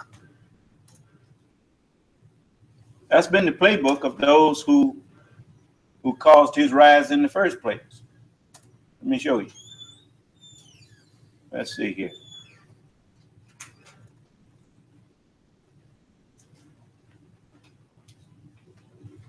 I like to, if you have a short memory, you will never know who your friends are, who your enemies are, who's a traitor, or who's a patriot, or nothing. Because you can't remember nothing. Friendship is based on memory.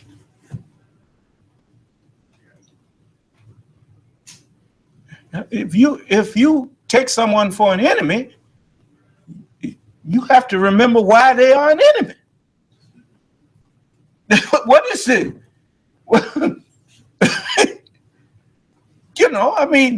So the racist keeps it simple. Anybody that ain't your color, that's your enemy. That's the way wars are fought. People put on different color uniforms. That's the way football is played. You'll never see two teams out there with the same jerseys on, right? Everybody wants something simple. They want to keep it simple. That's how the devil keep you against each other. He have to keep you simple-minded. Because if you have to explain, well, why is that white man your enemy? Why is that black man your enemy? Well, what do you mean? That's what I'm asking you. Why is he your enemy? What did he do to you?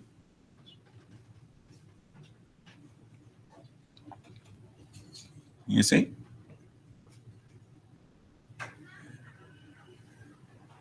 And when you don't have reasons, then you manifest that someone has turned you into a fool.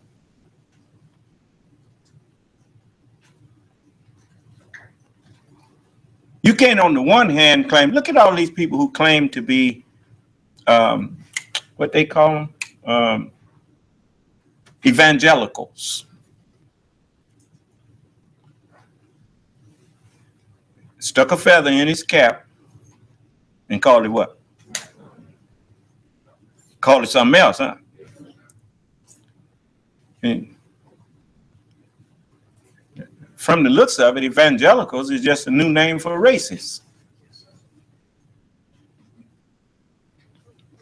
Huh?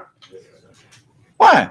How in the world a man claim to believe in God and supporting a man like Donald Trump, who openly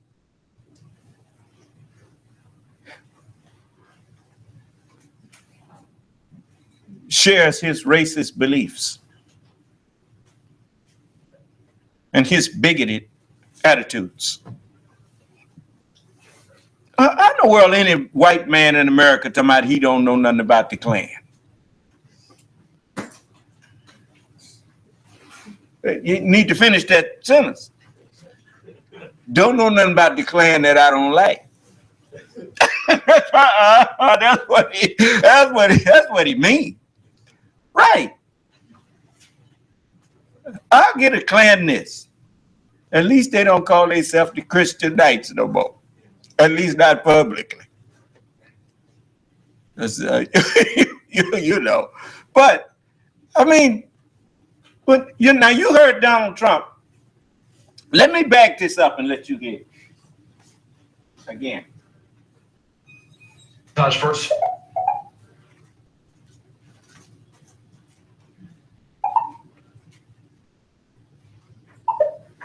Not honest, he wrote, but over and over, he wrote, morning.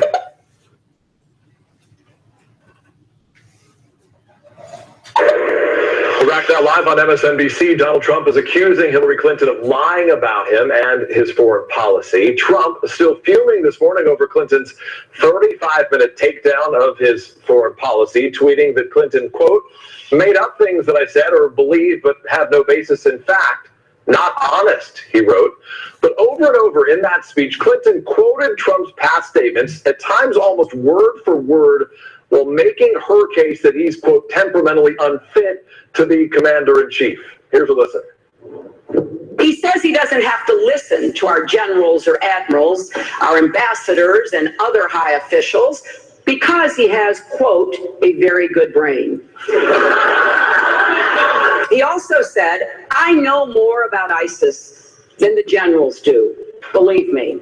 I know more about ISIS than the generals do. Believe me.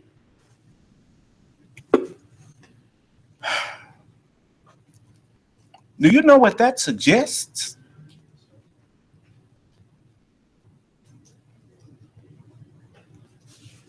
I mean, that suggests a lot of things to your mind. You know more about it than the generals? You an insider on that? What? What does that say?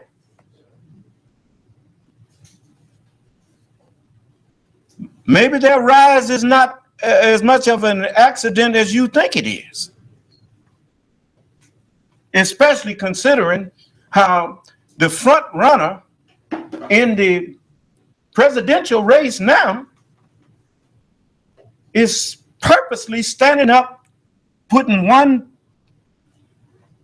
part of the country, matter of fact, all the groups of the country, he playing them against each other.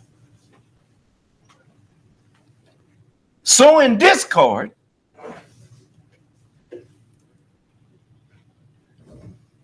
among people who should look at one another as brethren. When the last time you heard him stand up and say, my fellow Americans? Huh? You notice, I stand up in front of white folks. I talk about white people. But you don't never hear me lie on them.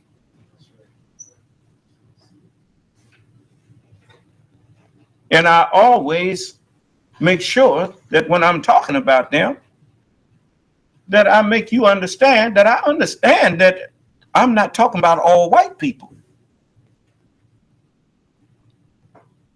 And when I ask, how many white people think that I'm their enemy and that I somehow hate them? You ain't heard none of them unmute their phone and say, I believe you hate me, nigga. Why? Because they know that ain't the case with me.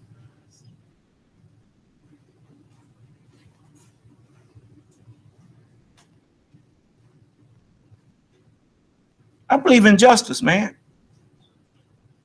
There's no such thing as a righteous, unjust man.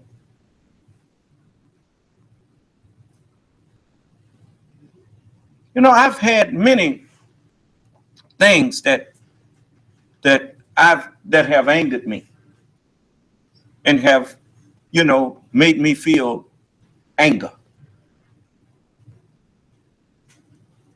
But Allah made me with a self-correcting mind.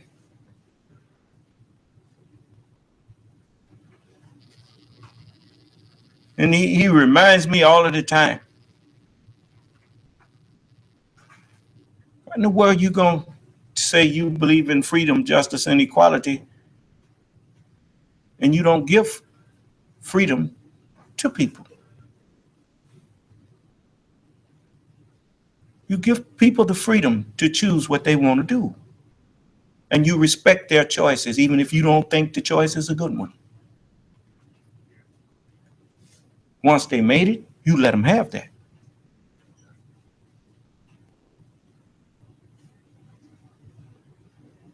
There's no compulsion in religion, then there's no compulsion in life.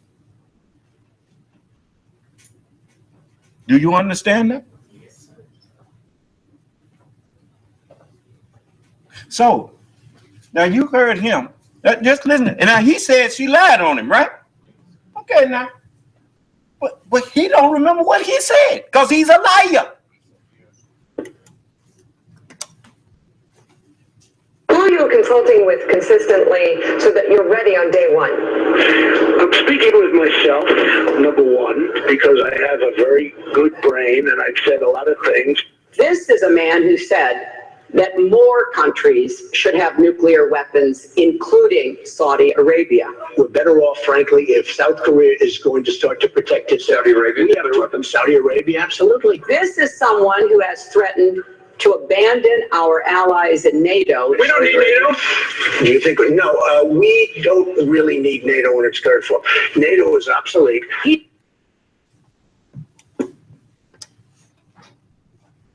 If you ask him, why was NATO formed?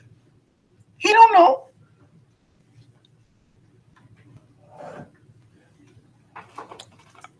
How do you know that he cares nothing about America?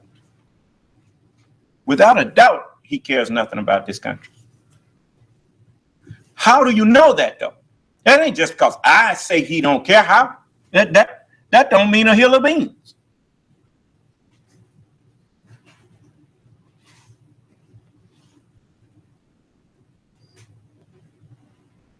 Many things, but the one telltale thing is that the man knows nothing about the history of this country. He didn't even take the time to find out about the history of the nation that he wants to be the president of.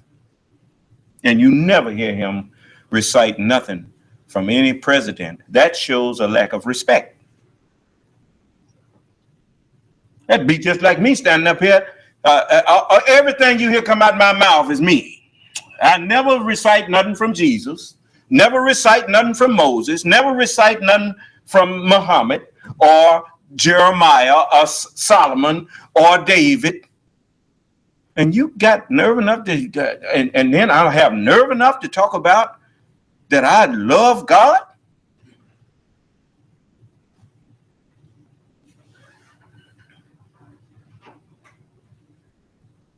That man don't care nothing about this country.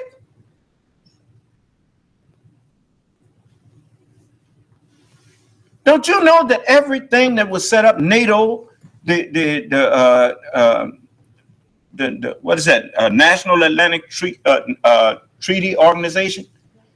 They taught you about NATO back in what? Junior high school?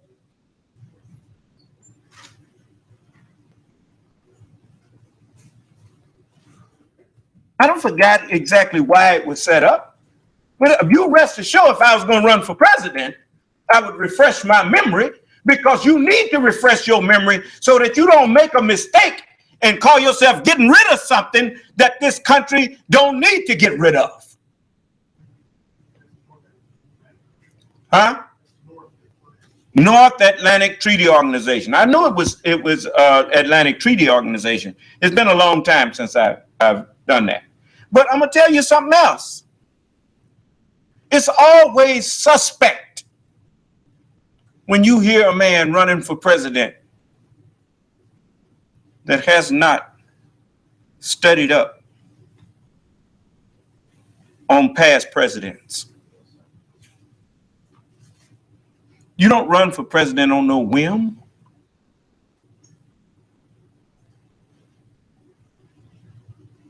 This is a case of you don't want to reinvent the wheel. No. Certain things you don't mess with. The one thing that makes any nation great is that the nation's principles and the nation's agreements and everything that nation stood for, its leaders may change, but its agreements and its principles hold fast. Do you understand? There is continuity. So the only thing that actually changes is the name of the president. But whatever they agreed on with you, it's good. Huh? You can't, look, let me tell you something. There's certain things that you have to understand in order to be qualified to choose leadership. That's why George Washington, he said, and I'm going to read it. He said, "It is substantially true that virtue, or in other words, morality, is a necessary spring from which to draw people whom you want to put in your government. You want virtuous people and morally upright people." He said, "The rule indeed extends with more or less force to every species of government, of free government, meaning free from dictators and tyrants." He says, "Then who that is a sincere friend to it can look with indifference upon attempts to shake the foundation of the fabric and say that is," do you know what politically correct means? It means having enough scruples to make sure that you don't, is it, you ever sit down to a dinner table with other people? You pass gas at the dinner table?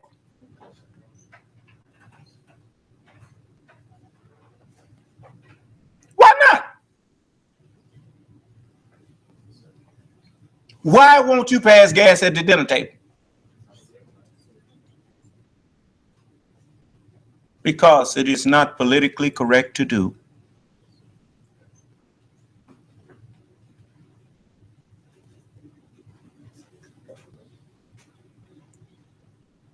It is uncivilized.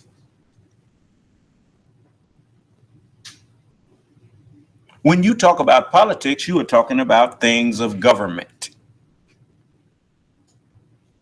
Right? Okay. Well, then you may think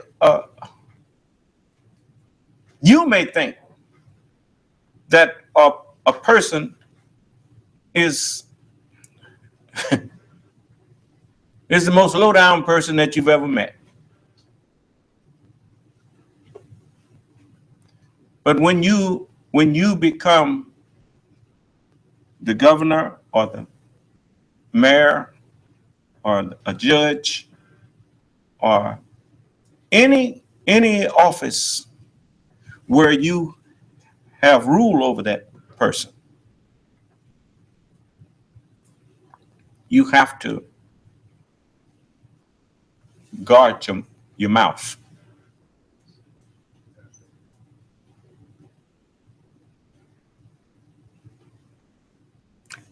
Why is that? Because how can you control the government if you can't control yourself? The first step to showing that a man is capable of governing others is that he has mastered himself.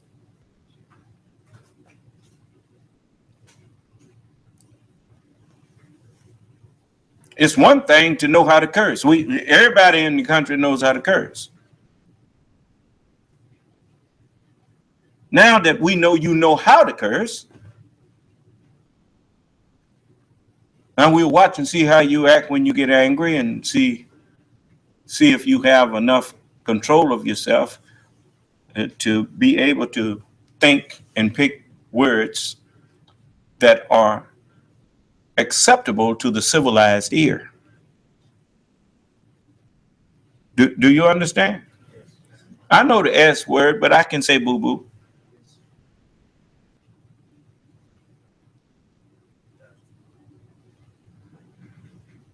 Huh? And you know, this is to show you that, I mean, and when a person chooses to do that, it makes you realize that the person is not just saying whatever comes to their mind, they are picking and choosing their words. Because it's not enough to just know the truth. It's not enough to just have food. You have to know how to serve it so that the person that you're serving it to will accept it. Huh? I know that's right. You know, it's just like the young brothers. I was looking at some of the young brothers. In a way, I was proud of them defending the man that they beat up in the store because he was in there trying to sell a purse in Detroit. But I was disappointed in the language that they were using to express their dissatisfaction. Because the minute that you began to curse and swear at people, whether you realize it or not, you lose the high ground. Because if you're going to express indignation, you must do so in a way that people cannot justify not hearing you by calling you a thug or calling you a savage or trying to make it look like you are just being purposely disrespectful.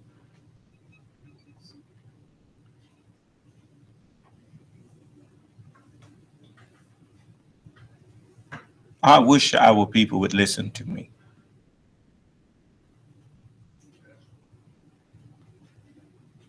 But anyway, you know, but it is a step in the right direction to stop people from coming in our communities, disrespecting us while depending on our dollars and dimes and dollars, and actually doing just what the young man said, raping our community.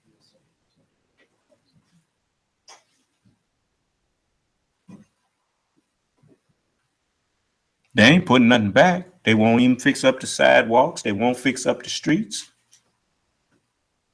That's the business district working with the government, keeping sidewalks and streets up. They white folks ain't gonna tell you that. I mean, that's the least you could do is put something back in the community, and you taking all the wealth out the community. Give something back.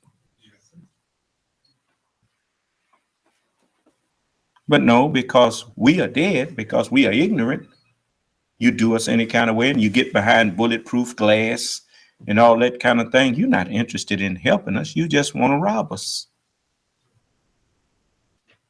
I'm not going to put up no bulletproof glass in no businesses that we put up in Detroit. These are my people. We will educate our people. We will show our people that we on their side.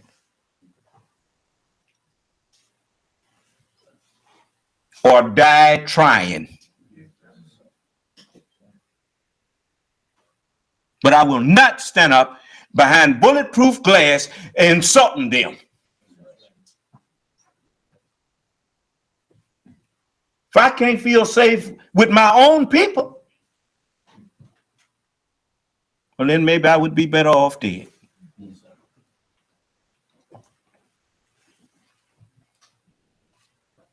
But I will not open up a store and put up some bulletproof glass to serve my own people.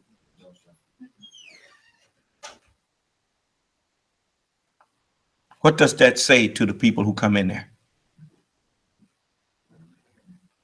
I think you crazy and I think you savages.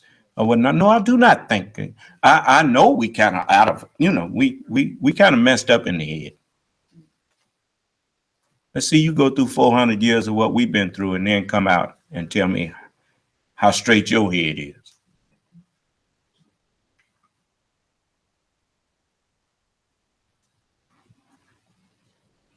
And we never will get right if everybody that come to us just look at our condition and amplify it.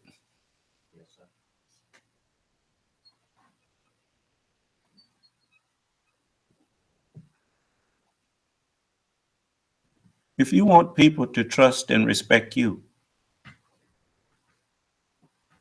you should start by trusting and respecting them.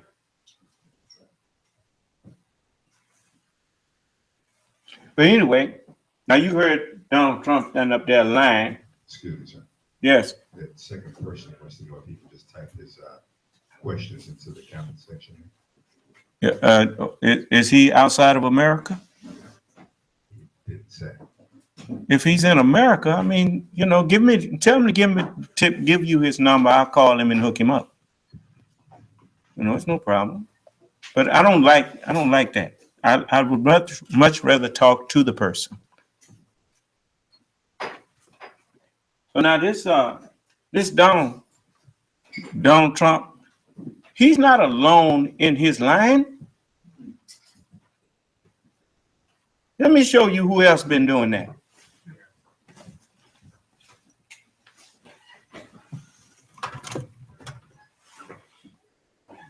See, but you have to have a good memory. If you don't remember, then people will tell you anything. Here's a hilarious thing. The Republicans are saying that Democrats came up with the idea of impeaching President Obama. Okay, let's think about that for a second. Okay. Now, it's literal. Let's go to John Boehner talking about this. George Bucks, by the way, talk about impeachment is coming from the president's own staff and coming from Democrats on Capitol Hill. Why? Because they're trying to rally their people to give money and to show up in this year's election. We have no plans to impeach the president. We have no future plans. Listen, it's all a scam started by Democrats at the White House. He's on the record saying that they want to impeach him for using executive power too much. He's on a freaking record. You just sued him. Okay.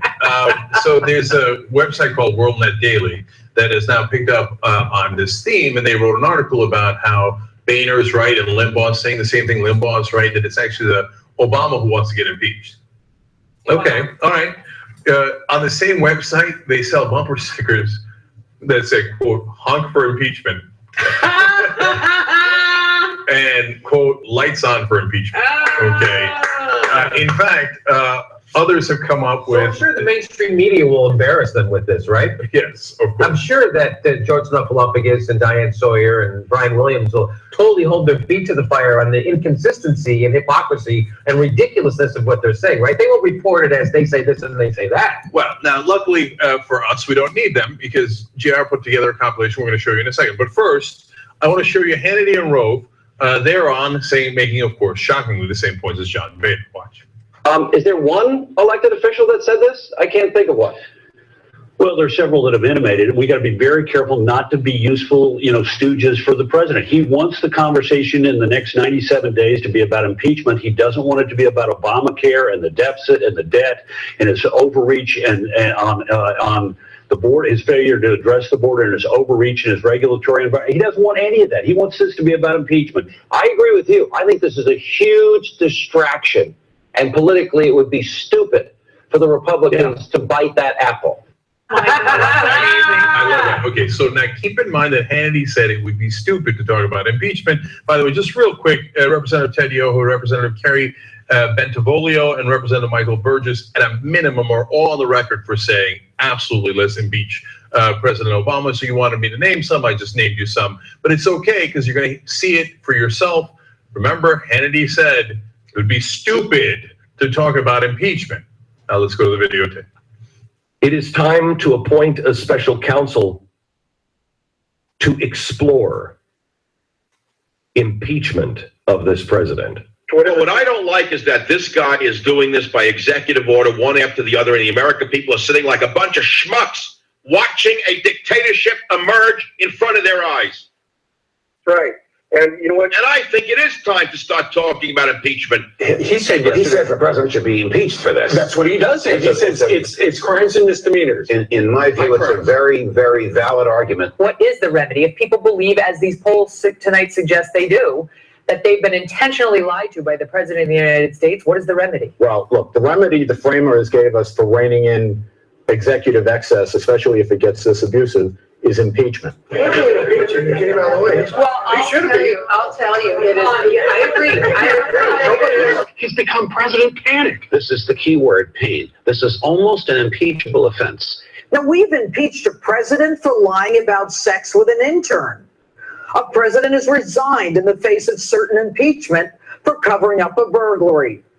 Why wouldn't we impeach this president for not protecting and defending Americans in the bloodbath known as Benghazi? Clinton was impeached for perjury. Obama has perjured himself on multiple occasions. Would you support impeachment if presented for a vote?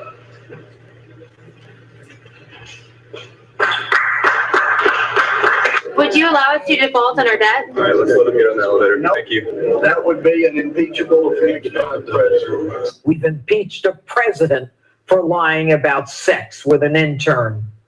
Your actions, far more egregious. Demand impeachment. The last time a president was impeached, it was a disaster, and it was arguably over nonsense. This is far, far more serious. I do believe the president did overstep his bounds. He is continually using executive order. He is making appointments without authority. Yes, he should face those repercussions. Now, whether that's removal from office, whether that's impeachment. This dereliction of duty as commander-in-chief demands your impeachment. All right, that's the way the Constitution works. I know. Do you really want the Republicans to move forward with this? I think it's time time, a little less talk, a lot more actions. And the tipping point in this drive towards impeachment for me has been the illegal immigration issue. Impeachment is a message that has to be sent to our president that we're not going to put up with this lawlessness. These have been lies by our president. Yes, those are impeachable offenses. Sean, experts, attorneys, they have a list of at least 25 impeachable offenses. The one tool they have are articles of impeachment. Let's get going on that. If people care about the future of this country and defense of our republic, they will join this cause of articles of impeachment against Barack Obama, because enough is enough.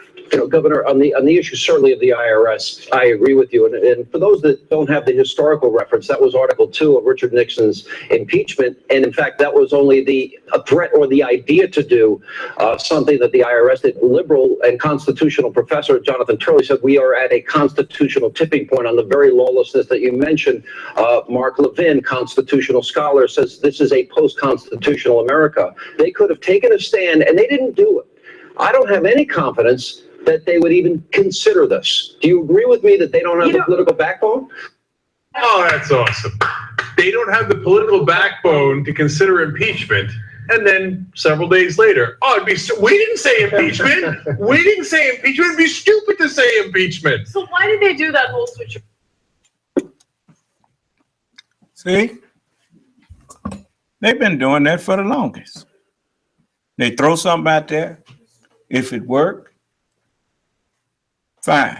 If it don't work, they say they didn't say it. And like the way they done dumbed the American people down, got you so filled with hatred for somebody and can't even tell them why, except that they're not your color. If you ask them what they do to you. And the sad part is, if I could get some of them to come in here and talk with me, if anybody ought to hate somebody, it ought to be me hating you. You the one brought me out of my country and made a slave out of me for 400 years. I ain't did nothing to you. Except escorted your bombers to Germany and didn't lose none when your own white pilots was running off leaving the bombers to get shot up. The Tuskegee Airmen? We wasn't the cowards.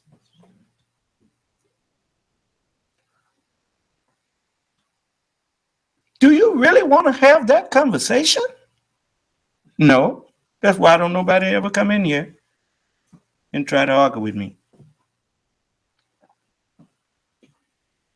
See, because I don't present my facts. I just present facts. They're not mine. They're just facts. And I heard white man say once, and I ain't forgot it, and he was right. It was on the news. He said, everybody's entitled to their own opinion, but not their own facts. Do you understand? No, the truth is not yours, and it's not mine. Like they try to tell you in Scientology, over there, use your reality. That's somebody living in a delusion. Crazy people live in their reality. Your man insulting you and telling you he's teaching you how to master yourself, teaching you how to be crazy. There's no such thing as your reality and my reality. There's only reality. And a sane man knows that. But people can convince themselves, the book says the devil that deceived them was cast alive into a lake of fire. Yeah. You see? You let somebody convince you that reality is what you say it is.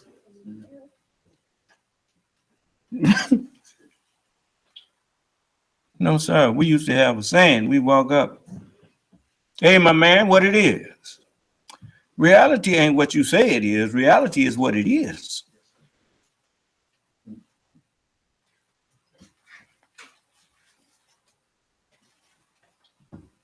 I didn't realize how much truth we were sharing.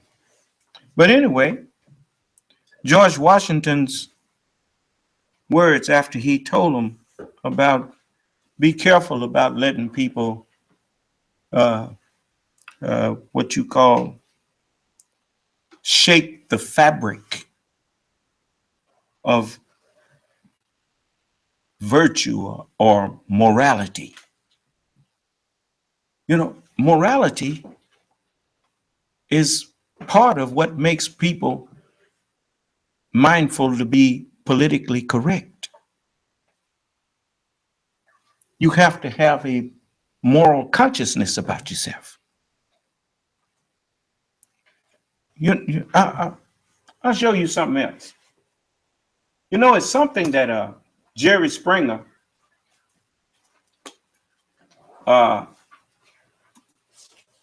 said. I mean, you know, you heard those saying a wise man can act a fool. Well, a fool can't act no wise man. And when a wise man is acting a fool, as long as he know he's acting, it's okay. You know, why you think they compare leaders to cards in a deck? You remember when they was looking for Saddam Hussein and all of them? And he was calling one by a card name and the other one another card name, you know. Okay. Well, that's just another way of, you notice every year, the president of the United States, once a year, they have a correspondence dinner. And in the correspondence dinner, the president has to come out and tell jokes. That's a ritual.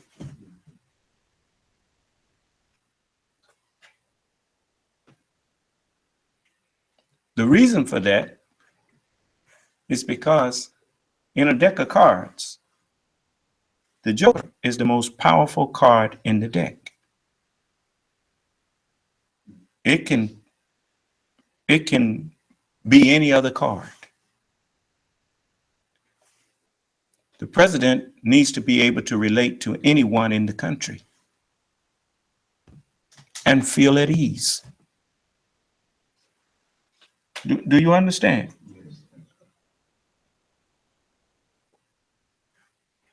This is one of the ways I have of showing them that I'm the Son of Man. You see? I understand their world. They don't understand mine. So I want you to see this interview that Jerry Springer had and talking about Donald Trump being president. Yes. Yes, sir, you can. Turn the fans on, bro. You don't have to stop me to ask me nothing like that. Just get up and turn them on. Okay. Now, in this, you're going to see that Jerry Springer, he see what's going on. I mean, he's a long way from being a dummy.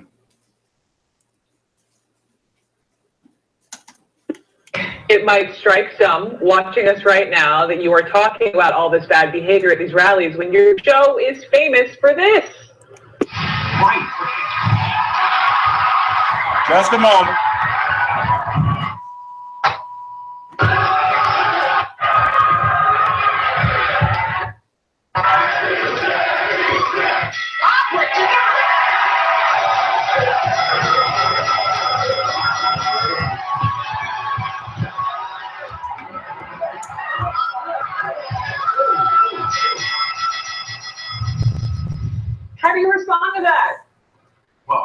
great show that was. No, Just a moment. If you look closely My at the computer's screen, messing up on me. you won't find one person there Brother running Michael, for I president. think I'm gonna need a little That's the difference. help from you. The show is entertainment. The show is a circus. The show is stupid.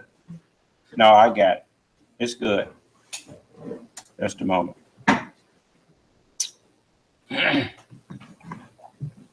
I was closing the wrong window. So let's try it again.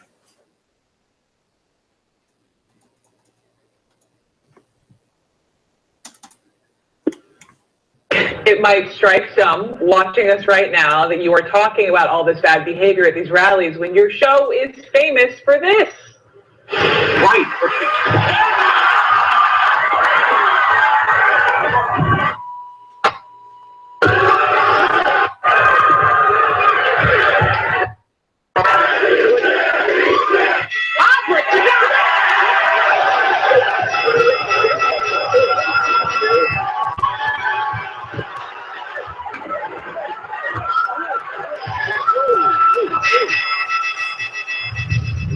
How do you respond to that?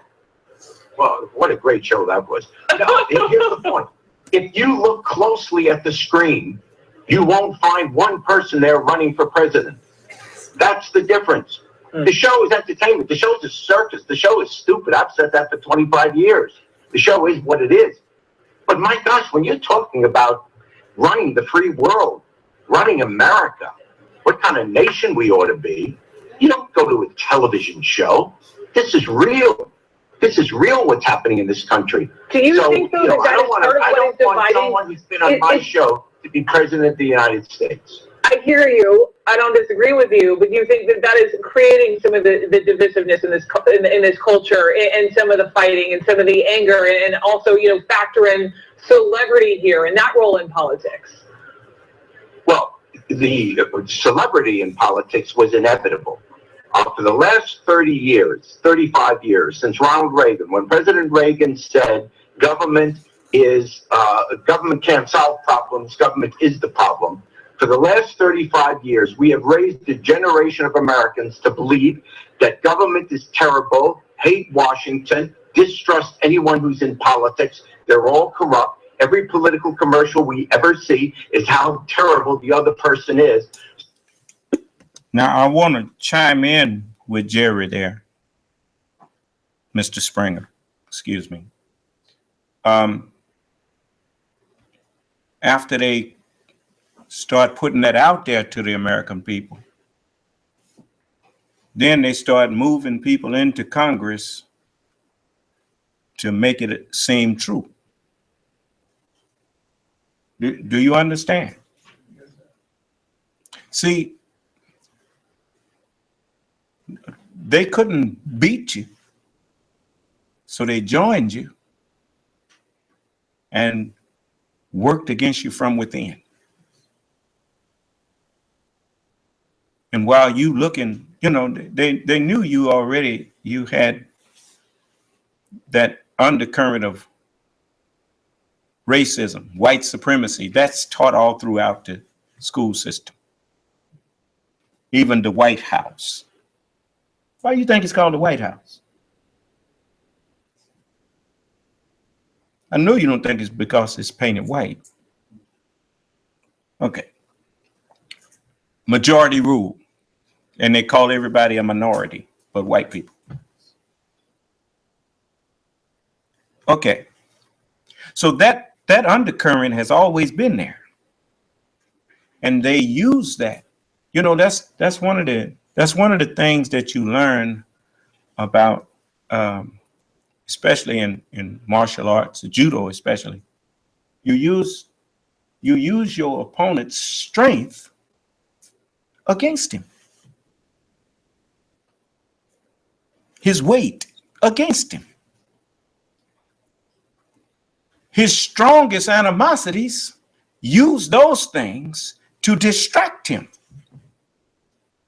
And while he's looking and acting on his racist beliefs, ease on into the government on him and put your people in place and start undermining his government with laws that will further divide them. Do you understand? And so that's what they've been doing. It's not even against the law to poison the American people. Look how long trans fat was out there going into the American people, knowing that it was killing them. And the FDA was powerless. Even now, the FDA have been gutted. They can't hardly do nothing about nothing that's poisoning the American people. Whose responsibility was it to make laws to protect the American people? It's the Congress. But your Congress is owned by people like Grover Norquist. They're in there signing pledges, never to raise taxes, never to raise taxes. If you're not going to raise no taxes, then you're never going to be able to start things that will, or to bolster things that will protect the people.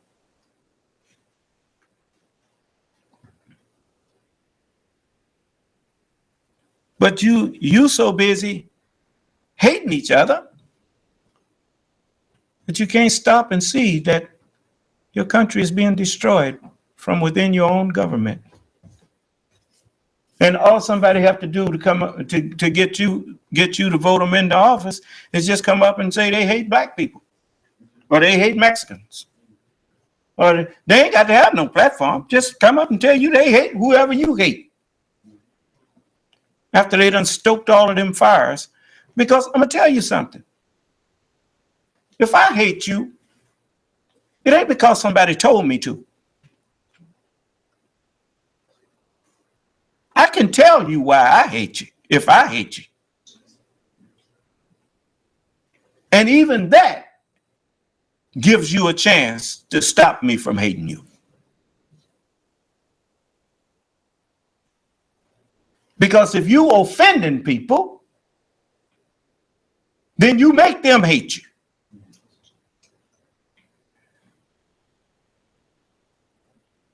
And if they tell you you offending them, they're giving you a chance to stop them from hating you by correcting yourself.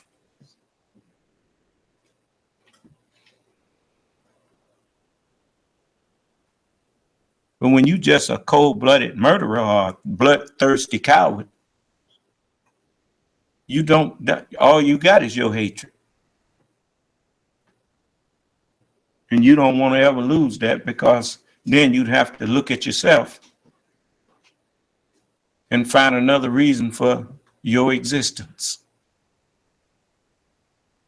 Then you might have to seek some knowledge of education and stop trying to blame other people for your lack of action to do something constructive for yourself.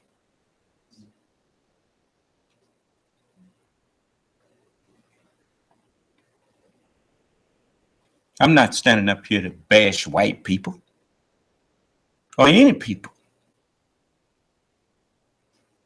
I'm not jealous of them for what they have. I admire the fact that you go places and see beautiful communities that they built for themselves. I'm trying to get you and I to copy that. I don't want his. I want to build one like his for us.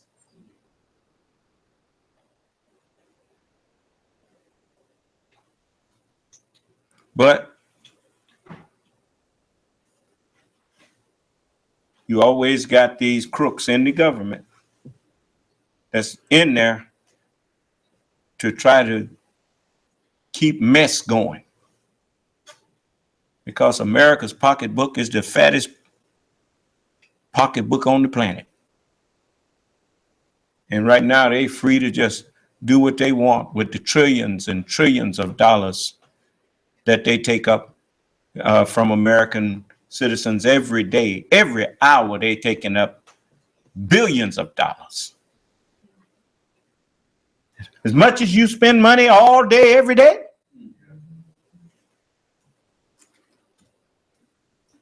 and they don't want you to start watching where your money going.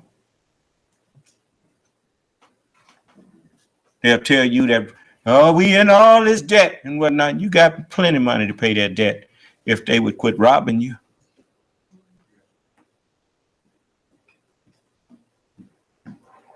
But anyway, George Washington, you notice they don't put no money in education in America, but they put plenty of money in the military. Right?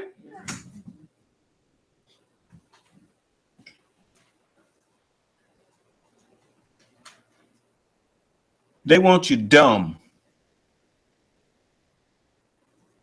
If a tyrant wants to be a tyrant, he needs to have a very strong military. Right? If he wants to rule you through fear, then how does he get your young men to help him? Well, if the best jobs is going into the military, you get paid the most, then all your young men wind up in the military.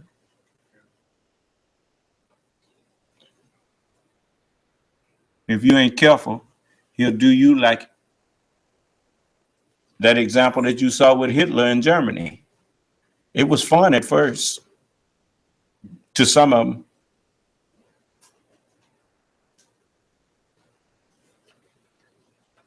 The one thing about a tyrant, you may agree with him at first because you like his style. He doesn't, like with anybody, they tell you what you want to hear. But sooner or later, you're going to disagree with something that he do, and guess who's going to be his enemy then? And you know what to expect. Then you're going to get what you deserve for pushing that tyrant up there in the first place. You hear me? Okay. George Washington advised you. He said, promote then as an object of primary importance. Promote as an object of primary importance institutions for the general diffusion of knowledge. In other words, promote a good school system. Why? He said, in proportion as the structure of a government gives force to public opinion, it is essential that public opinion should be enlightened and not brainwashed.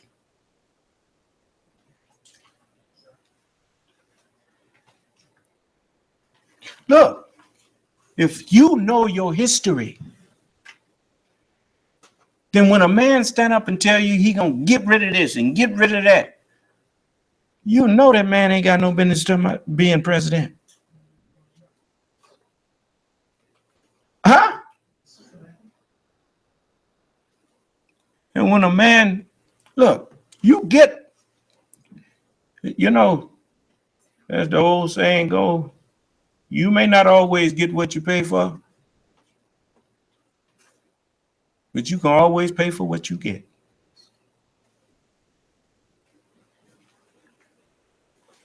They told you before, it's just like in the military, everybody in the barracks don't ever go to sleep.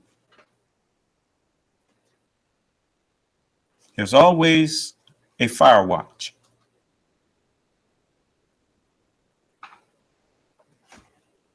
Fire watch. What is fire watch? Well, when I was a youngster in the Marine Corps, I thought that meant because we had a heater in there, but that heater wasn't always lit. But you still had a fire watch.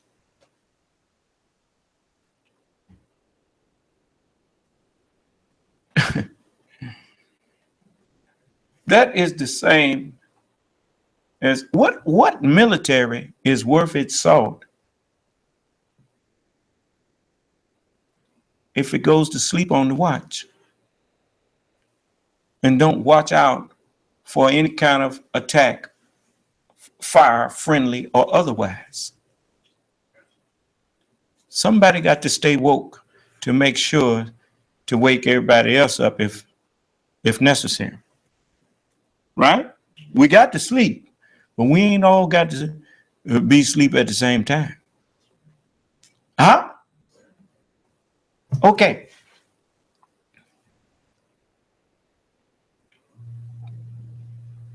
Wickedness burns as the fire.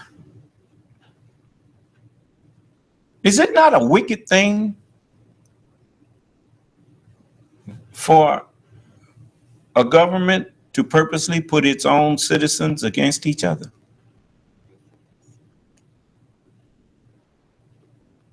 Well, don't you think someone should sound the alarm if somebody trying to set the house on fire?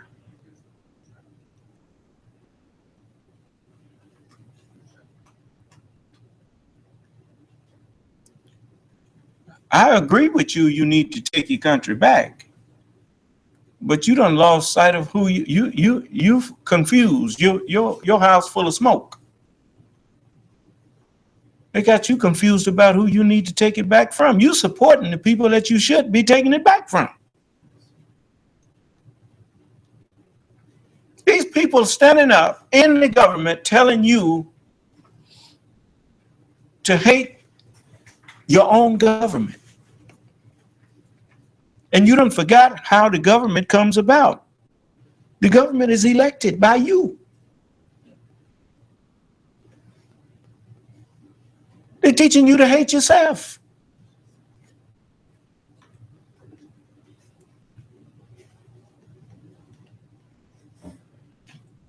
First, they trick you with false advertisement and telling you that vote for this man or that man like he's somebody special. And Grover Norquist already told you that. You know I'm not lying. He said if they sign the pledge, they get to govern. And I helped make that happen. Now, that's what he said. How does he help make it happen? By lying to the American people and telling them that somebody is fit to govern that is in his pocket?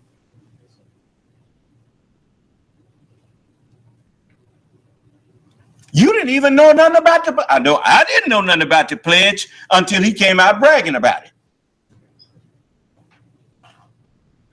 All them congressmen up there done signed a couple of hundred of them done signed the pledge. Now, I didn't know that, for instance, John Huntsman.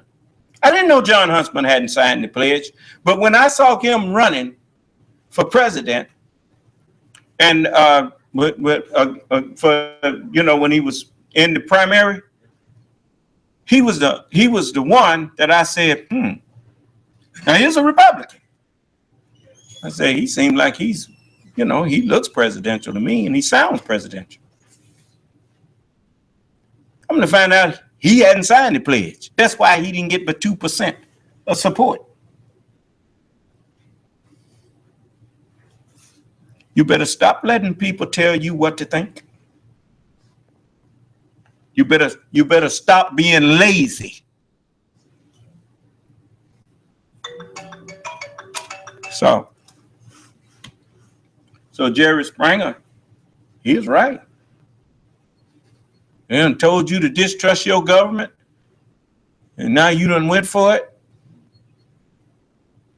And now they just giving you whatever they want you to have. And help they actually telling you what to think through the media there. They've reduced with television, they've reduced your intelligence level. All you have to do is look at the kind of shows that they present to you all day. You get a steady diet of foolishness. Just steady diet foolishness. The school system is just a big daycare center now. Ain't no learning going on in there because there's no discipline there. Wherever there's no discipline, there can be no learning.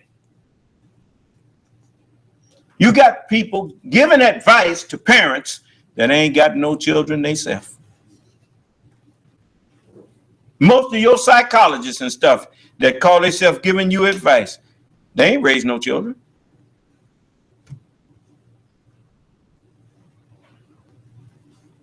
And just like the, now the game that they ran on us, the so-called Negro in America, the slave, they running that game on the whole country. Putting the light skin against the dark skin, the old one against the young one against the old one. Look what they did in the school system. The babies, the children is against the teachers. And the teachers is being put against the students. How you do that without them knowing you're doing it? I tell you how you do it. You take corporal punishment out of the school. You gonna tell me that my daddy's whipping me made me hate him? No, it did not. It helped make me into a decent man. And when I was mature, it made me just love him even more. Mr. Earl and Mr. McGee, my 5th and 6th grade teachers. I remember Mr. Earl used to swat me, and he had a pal named Big Red. And Mr. Earl was he put something on your rump. Clowning in class.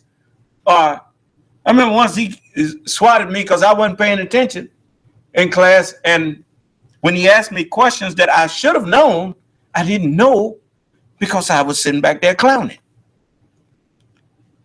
And he must have gave me about 5 or 6 swats, and they hurt, man, they hurt.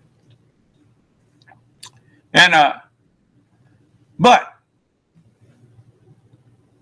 he was the same. I got straight A's in his class. I got straight A's in elementary school, period. And, all day we had the same teacher. We didn't go from those 6 periods. It's just all day long, the same teacher had us. And Mr. Earl, he's the one that recommended me to go on Art Linkletter show, the house party. Yeah, when I was a little boy, I went on that. And when I graduated from junior high school, I went back to elementary school, and I thanked Mr. Earl and Mr. McGee and so all of my elementary school teachers, and made sure I thanked them. You see. And but these people have dismantled. I don't want you to feel lost. Don't feel lost. They thought they was doing something big, call itself undermining America. That's because God got something else for you. Is this that I'm offering you is going to make you very happy. We are going to be, you are already, you say you believe in all of you who in America that believe in the Holy Scripture, you believe in the Holy Bible. We are brothers. I believe in the Holy Bible. You call yourself Christian. Christian, according to the dictionary, is a one who believes that Jesus was the Christ, the anointed. But every messenger of God was the anointed one of God. David even said, he said, "Thou anointest my head with oil." So understand something.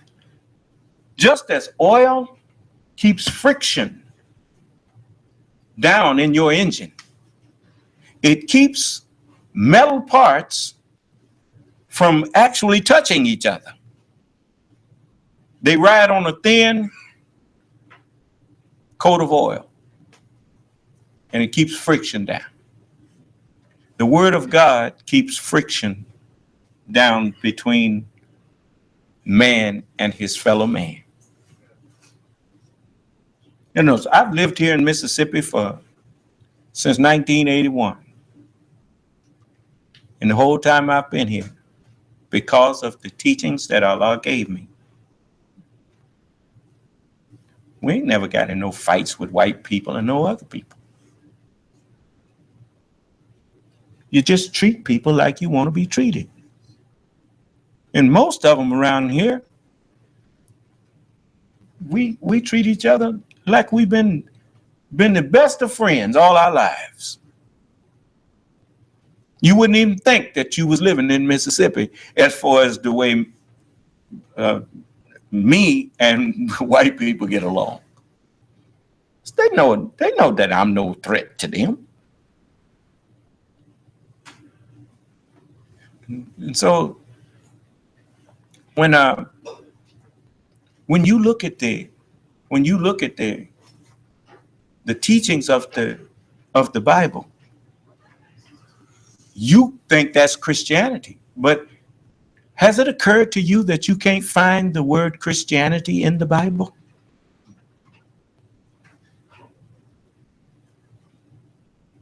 And if the first time anybody was ever called a Christian was in a place called Antioch, then Jesus was not a Christian.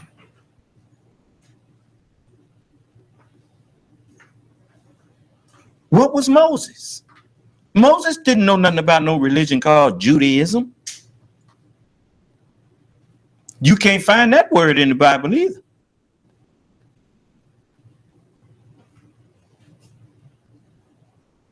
Old or New Testament. Y'all made them words up. I told you, America is the most Muslim country on the planet.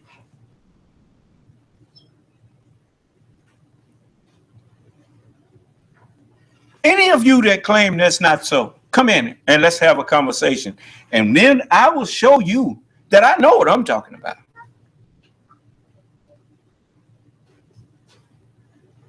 Where else can you go? And nobody tries to force religion on you. And it's the law that they can't do it. And yet, most of the presidents, they cannot hardly get elected unless the people believe that they believe in God. Huh? That's why I just don't see how Donald Trump ever stood a chance. It's a man that say he ain't never asked forgiveness for nothing. That's telling you who he is. Huh? All right. So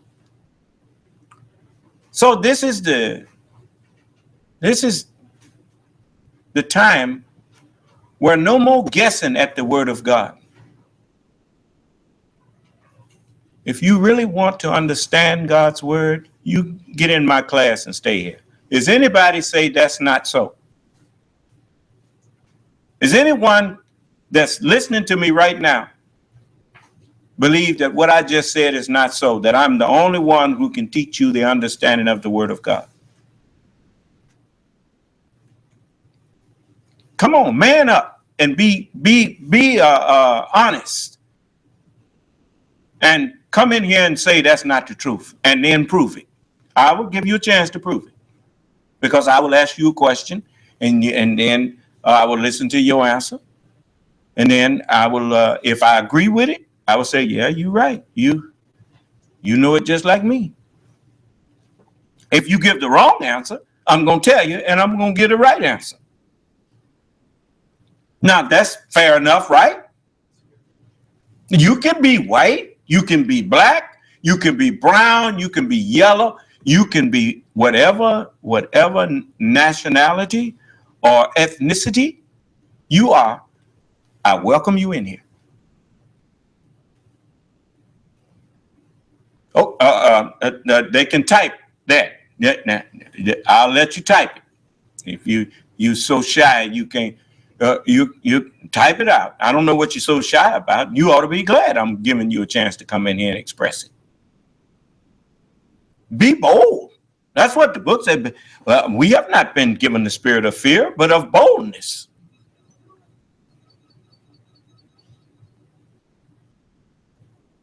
If any of you that have listened to me and have found that listening to me does not bring you peace,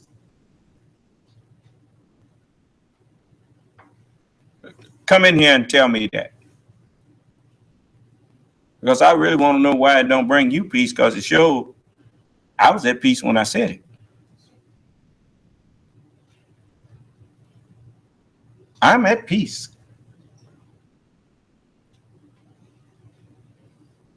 Even though in the world I have trouble. But in the word of God, I'm at peace. The world can't take that from me. And if you listen to me, when the world is all upset and everybody is at each other, you won't be afraid. And when the storms and stuff come, they will pass over you.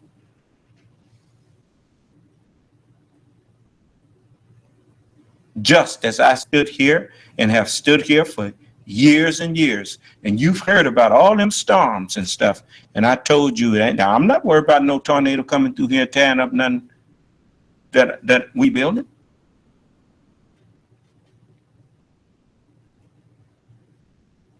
And if one do come, I'll stand out there and let it take me on away for lying. And don't you do it though. You get out of here.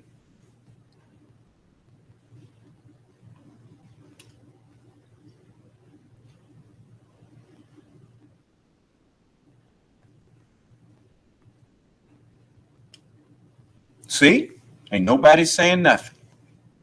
Because I know that what I don't just stand up and say, may Allah's salam alaikum to you. When I say that, after I say that, I start teaching and I start giving you the peace that I wished you.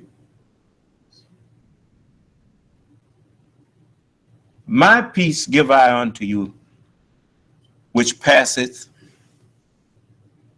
all understanding, which passeth understanding to all. That's what sets you at peace. What breaks a person's peace is when they don't understand what's happening. When they understand what's going on, they're at peace. Do you understand? It's just like when you used to listen to preachers and imams and rabbis and all these so-called religious scholars, and you'd be sitting there wondering if they knew what they was talking about. You ain't wondering if they know what they're talking about no more. Not after you listen to me. You know they don't know what they're talking about. Who gave you that? I did.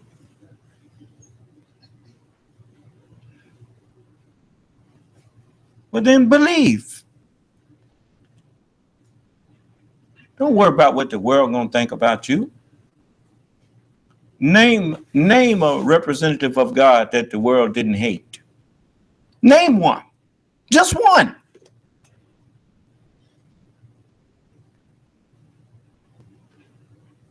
Well, if you're going to follow the representatives of God, you expect this world to love you? And you come testifying, and you just your very presence, not taking part in it. Everybody wants you to take part in the wrongdoing so that they can feel comfortable doing it themselves. If you don't do it, they want to know, well, what you in here for, nigga? That's how people talk to you. If they think they can get away with it.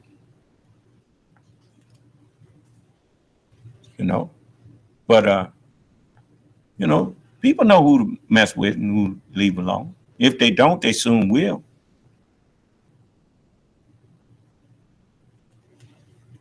Now, if you comfortable doing all this evil that you're doing, if I don't want to do it, best thing you can do is just leave me alone. I'm not going to try to force you to stop doing your drugs. Stop drinking your alcohol and stuff. You just can't do that and be with me. If you want to do it, you go on. Knock yourself out.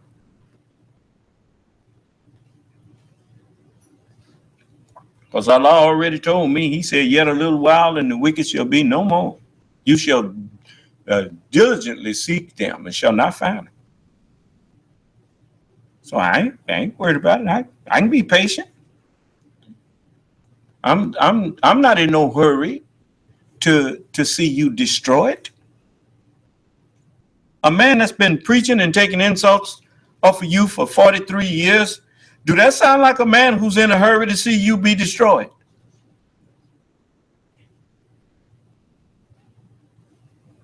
You shorten your own. You brought about your own destruction when you started making plans on what you was going to do to me and the people who follow me. You brought your own destruction on. I wasn't wishing for your destruction. I was praying that Allah would help me to reach you while you scheming on how you gonna get rid of me. Okay. All right. It's done now. When the ice began to melt and them big chunks, biggest Texas start breaking off, it was over. This is it. You know, you started the war.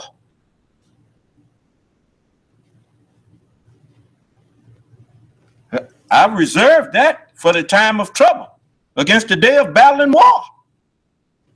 That's what the book says. When you see it breaking off, then it's war going on. People scheming.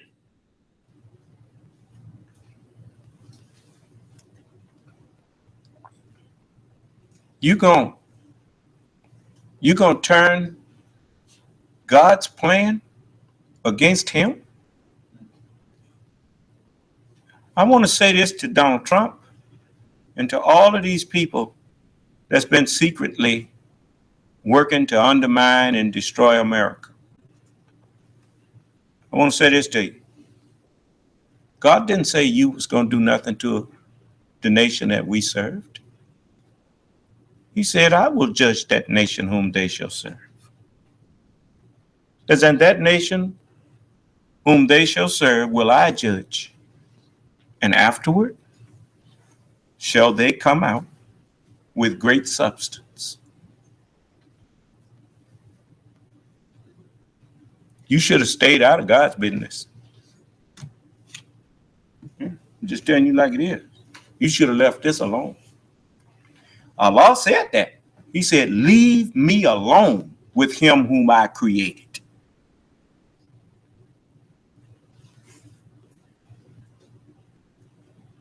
And gave vast riches and sons dwelling in his presence. And yet he desires more. By no means. Now you don't even become inimical. Them became the enemy to our messages. You're going to fight God with his own words? By purposely misrepresenting them? No, you ain't.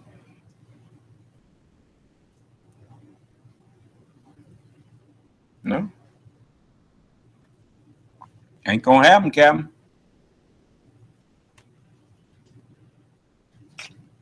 I done already won. You just ain't got sense enough to know it.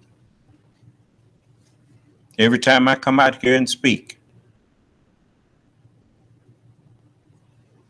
and wind up being the only one who can speak, proves to you that I've already won.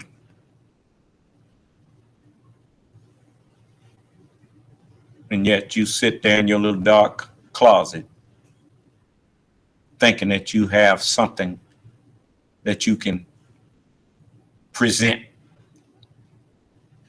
At least that's the lie you tell yourself. And I prove that that's a lie that you're telling yourself every time I invite you to come in here and present it, and you don't do it.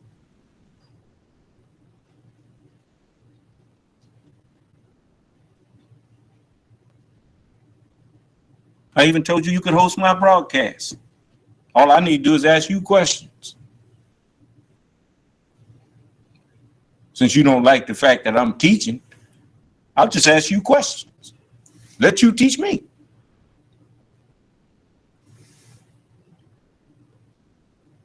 But as I told you, a man who has wisdom, he don't need to call you a fool or nothing else. All he have to do is ask you some questions and let you make a fool out of yourself.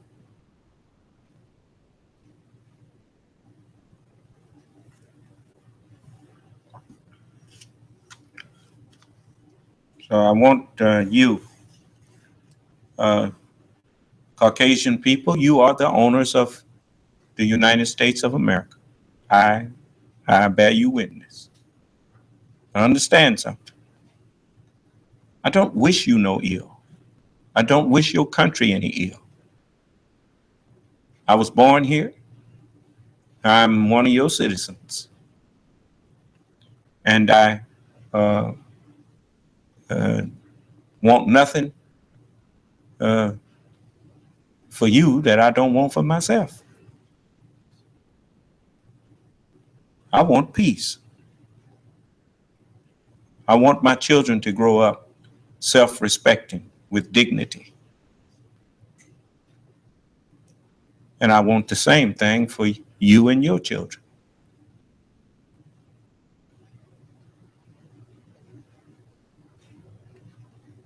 And I would not dare go out telling people that, I mean, my mother was a staunch Christian. That's what she called herself, a Christian. She believed in the Bible and she thought that Christianity was the religion of God, and she called herself a Christian. And she lived it. She did not know, just like you don't know, that if you practice in the will of God, if you are practicing doing the will of God and what he said in his word, you're not practicing Christianity, you're practicing submission to the will of God. That is Islam. And that's the very meaning of the word, Islam. Absolute submission to the will of God.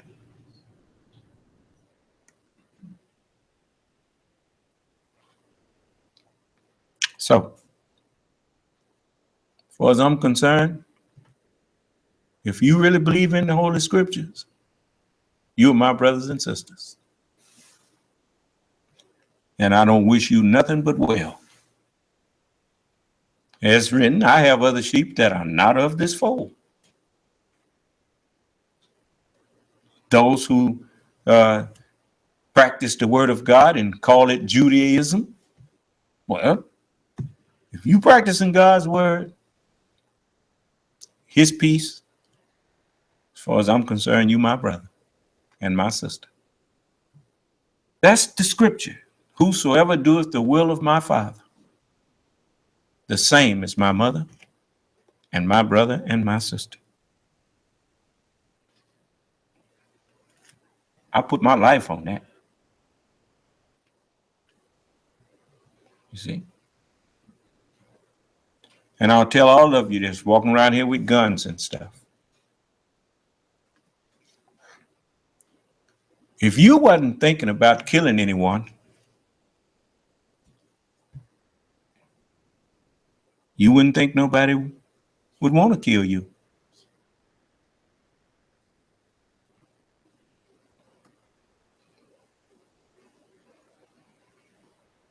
I'm not thinking about killing nobody. That's why I don't feel like I need no gun. But If you know you just not gonna mistreat people, and you're gonna treat people like you want to be treated, why do you think you need a gun to protect yourself? Protect yourself from what?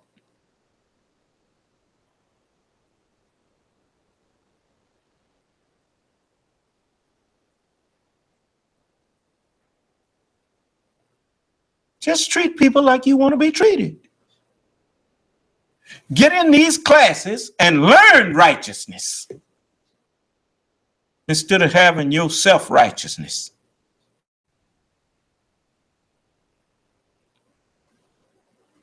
And the fear will leave you.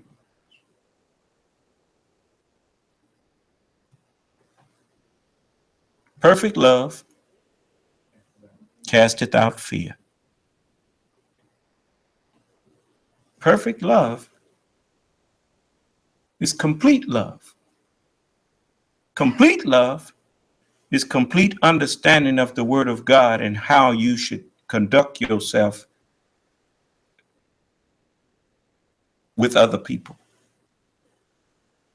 And as you conduct yourself the way that Allah said conduct yourself, you discover that human beings respond to the ways of God. Oh, yes, they do.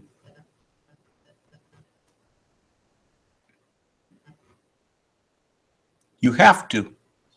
It's the very nature in which we were made. It's hard. It's very hard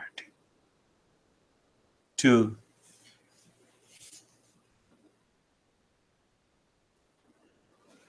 mistreat someone who's showing you nothing but respect. You'd be surprised how hard that is.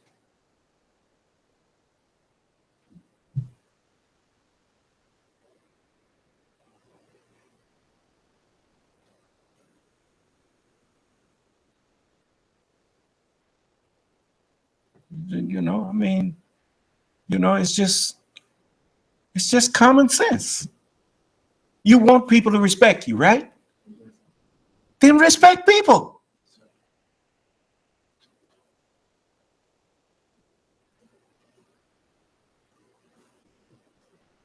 Even in my fussing about Donald Trump,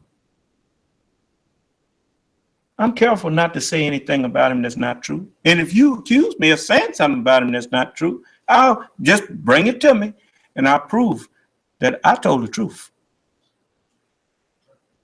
I don't have to apologize to you for telling the truth about you. Now, once you correct yourself, then that's no longer the truth about you.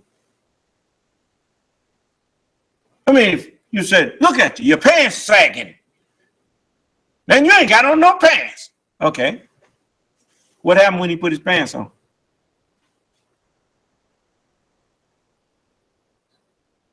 Well, you can't say he don't have on no pants no more, can you? You say he corrected himself.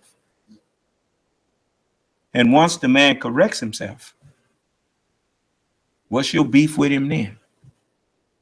You shouldn't have no beef with him. When I fuss at you about something, all I want is for you to correct yourself. Then I can forgive you. Then we can move on.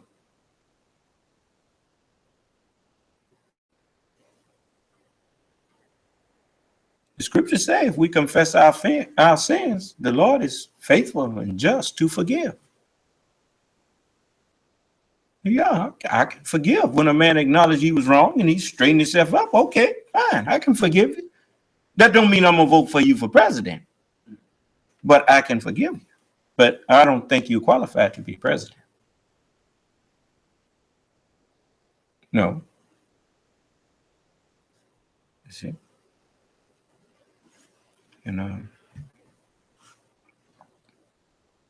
Like I said, I still think Bernie Sanders is the better choice.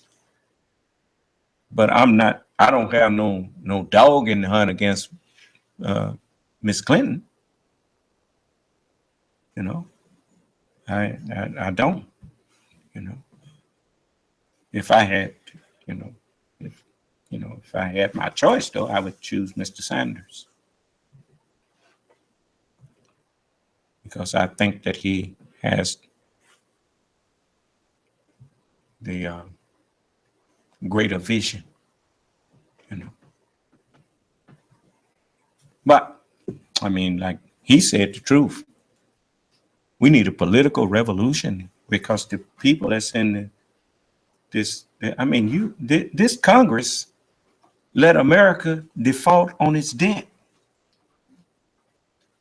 by paying it late. Why would they do that? Bigotry and racism. Yes, sir.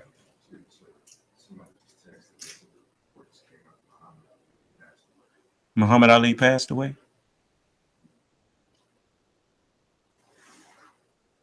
Now that brother,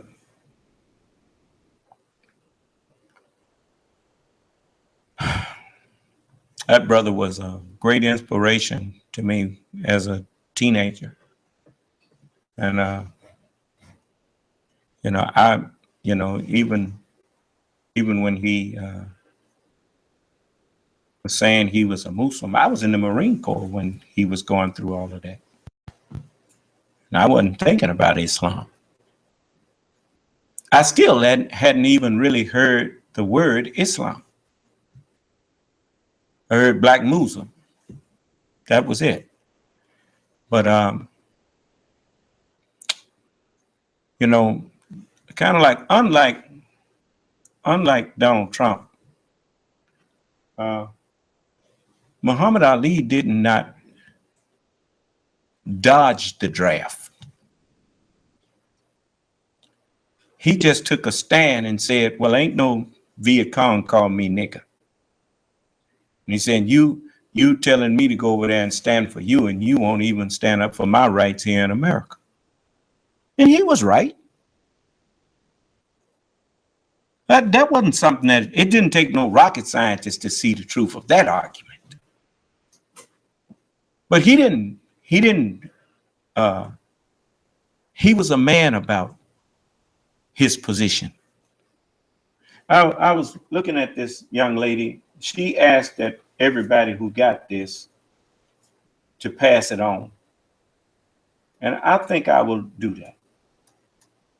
She, let me see.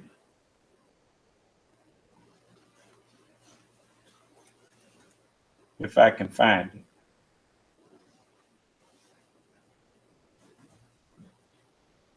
This is the first one that she put out there.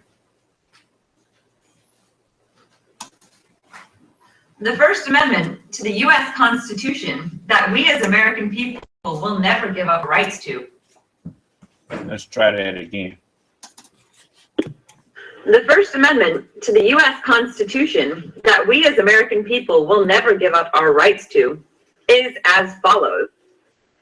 Congress shall make no law respecting an establishment of religion or prohibiting the free exercise thereof or abridging the freedom of speech or of the press or the right of the people to peaceably assemble and to petition the government for a redress of grievances.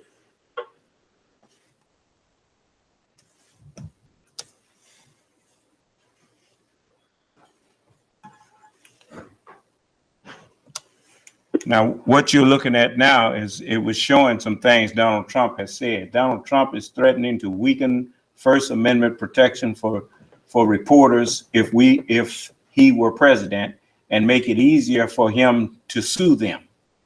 We ought to open, furthermore, he says, we ought to open up the liberal laws, and I'm going to do that. And that's what he says. As the law goes, if he weakens or revokes the First Amendment rights, it ain't going to just be for the press. It's going to be on everybody else, too. And she's showing this as a, then she goes on to say, the candidate dreams of expanding libel lawsuits. Donald Trump wants to open up American libel law laws to make it easier for politicians such as himself to sue newspapers that write things of which he disapproves. You know, what it actually is about is the favorite scare tactic of the wealthy used to silence those who are not wealthy. In other words, they take you to court because they know you can't afford it. They got an old saying here. How much justice can you afford? Huh? Just run you back and forth and use the legal system to punish you. You see? And people in this country, they don't realize how much the court system is geared for wealthy people. You understand? You see? And so a man like him, he would like to own the judges and whatnot. You see him out there talking crazy about a federal judge. Why? Because the judge is allowing a case to go forward with people who accused him of fraud. Then took thousands of dollars from poor people, from people who were not wealthy people. And they say that he took it under fraudulent means. Well, he can prove that he didn't if he didn't do it, right? Why jump on the judge? But anyway,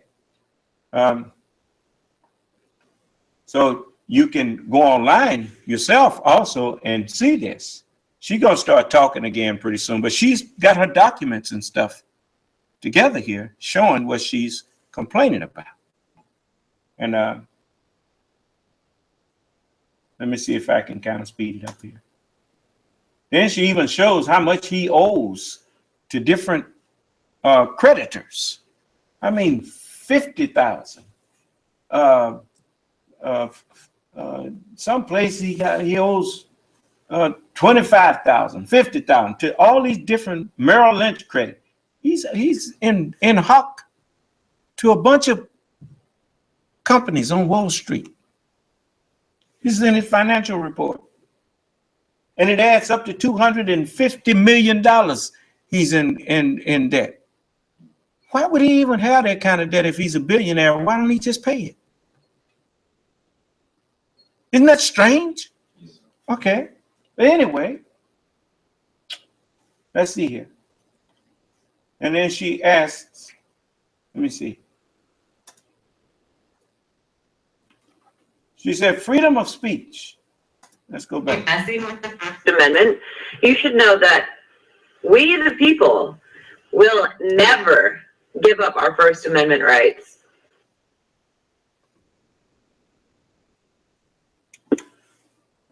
Freedom of speech is all some of us can afford, Donald Trump. Huh? Okay. Not that you know much about that. Now, I'll take you to another one that she had to say. So I just thought it was interesting to, to find this young Caucasian that was that, adamant. And not just, you notice she wasn't cursing, wasn't profane about it, wasn't disrespectful, just presenting facts that she deems that people need to know. Didn't have but 200 and some views on it. Well, I hope she gets a lot more views on it, because this is one of the reasons why I keep telling everybody, stop trying to paint everybody with the same brushstroke. There's some decent people in this country.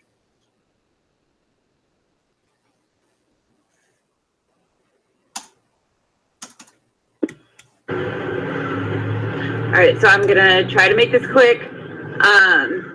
I'm hiding right now because my whole family's outside. I don't want them to know what I'm doing quite yet. I was going to make this video a lot cooler, but my laptop stopped working for the 4th time, so I've got to do it like this. My name is Melissa, and I'm making this video to ask for your support by signing a petition that I wrote to the Obama administration. The petition is regarding Donald Trump, and I said that we the people demand that Donald Trump be disqualified from candidacy for president on the grounds that he dodged the draft in Vietnam.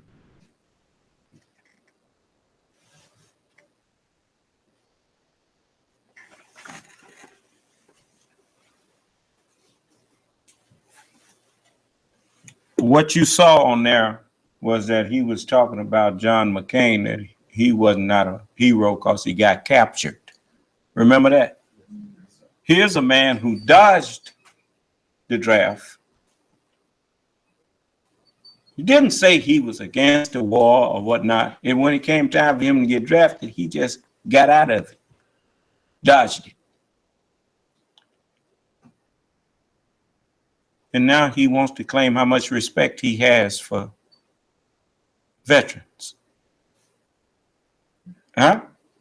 And he showed about how much respect he had for veterans when he insulted Senator McCain. Now, it's one thing to insult the man, to say you don't approve of the way the man have been a senator or whatever. That's neither here nor there. But man was captured, was a prisoner of war for about 5 years. I think that's how the length of time he was a prisoner of war, after having been put his life on the line for this country. Regardless of what it was about, he went because his country sent him. And then you get out there and insult him while claiming to have respect for veterans. No. But anyway,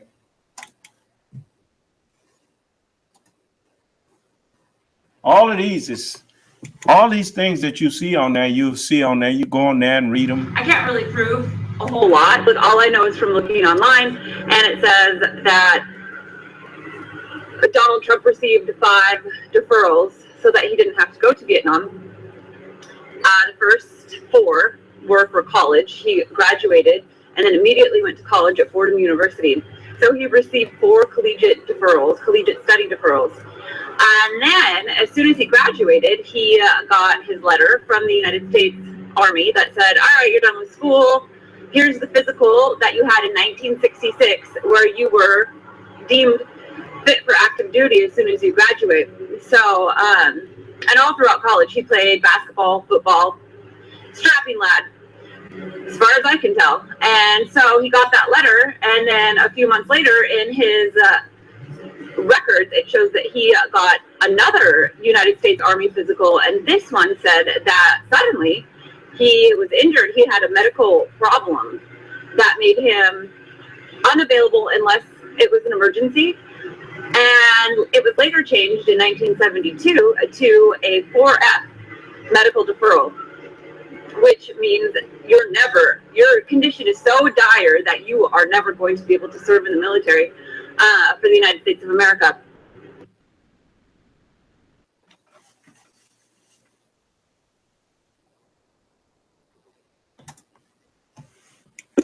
Now, before I let this continue, I want to remind you that they had so much confidence in the members of the Nation of Islam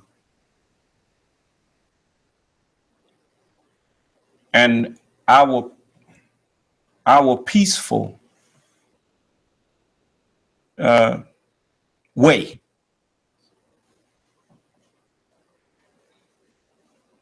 that they changed Muhammad Ali from 4F to 1A to draft him and force him to go in.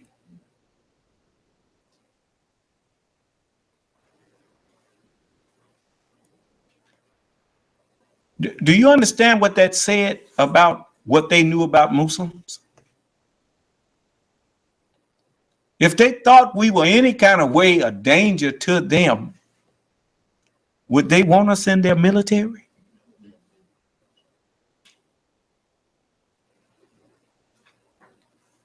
And they knew that was no faking when he told them that, no, they wanted to punish him and try to strip him in front of the rest of us. And it didn't work, though, because even though I wasn't no Muslim, I didn't like what they was doing to him. And I was about 19 years old, think I just turned 20 when we were shooting pool in the rec room after I got back from Vietnam. And they was talking about him. I know I told you this before, but and they said he should have went in like Joe Louis and Elvis and all. I said I thought that's what I was here for, so that he could have a choice. And nobody said nothing else about Muhammad Ali, not in front of me. And I wasn't mad when I said it, I just said it. And so that, but Donald Trump, he ducked the draft.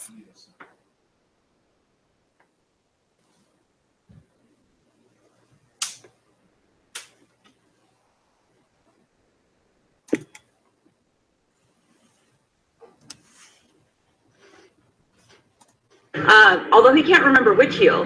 And his campaign,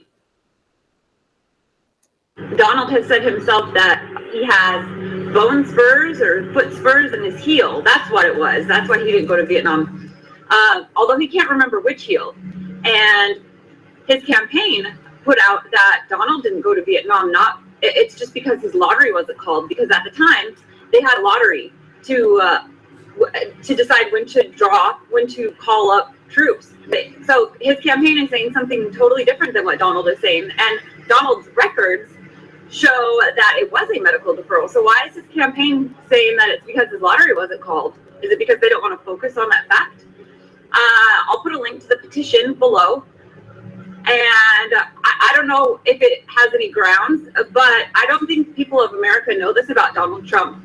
We know that he is a liar. We know that he's a cheater. We know that the institution of marriage means nothing to him, whether it be his own or someone else's. We know that he's a double talker. We know that he's racist. We know that he's a misogynist. Maybe you don't agree with me about all of these things, maybe just some of them. But these are the things that I believe about him. But what we don't know is that he's a draft dodger. Most of us don't anyway. I think the language I use in my petition is that he evaded the draft. But, I'm just trying to do what I can to spread awareness about something in Donald's past that I don't think that he wants our country to know about. Because to be all of those things, that's one thing. But to purposefully evade the draft, that is something completely different. And if you ask me, that's a big middle finger to patriotism itself and what it means to be an American. I wanted to give a little personal touch to this by saying that my dad signed up to go to Vietnam. He willingly did. As soon as he turned 18, he signed up and he went to Vietnam. He was in the Air Force and he ended up And just like her dad, I did the same thing. My 18th birthday was in November of '68, and in January of '69, I was standing in them yellow footprints in MCRD in San Diego.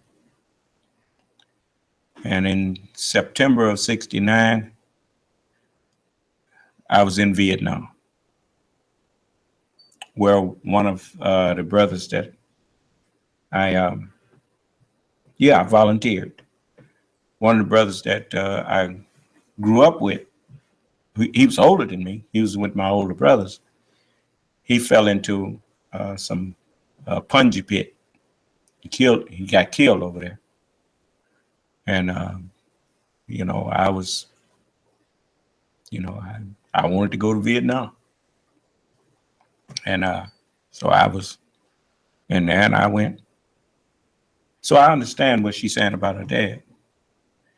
And, you know, I thought about that Agent Orange thing. I don't know how much of it I was exposed to, but I do know my heart had never been like it is now.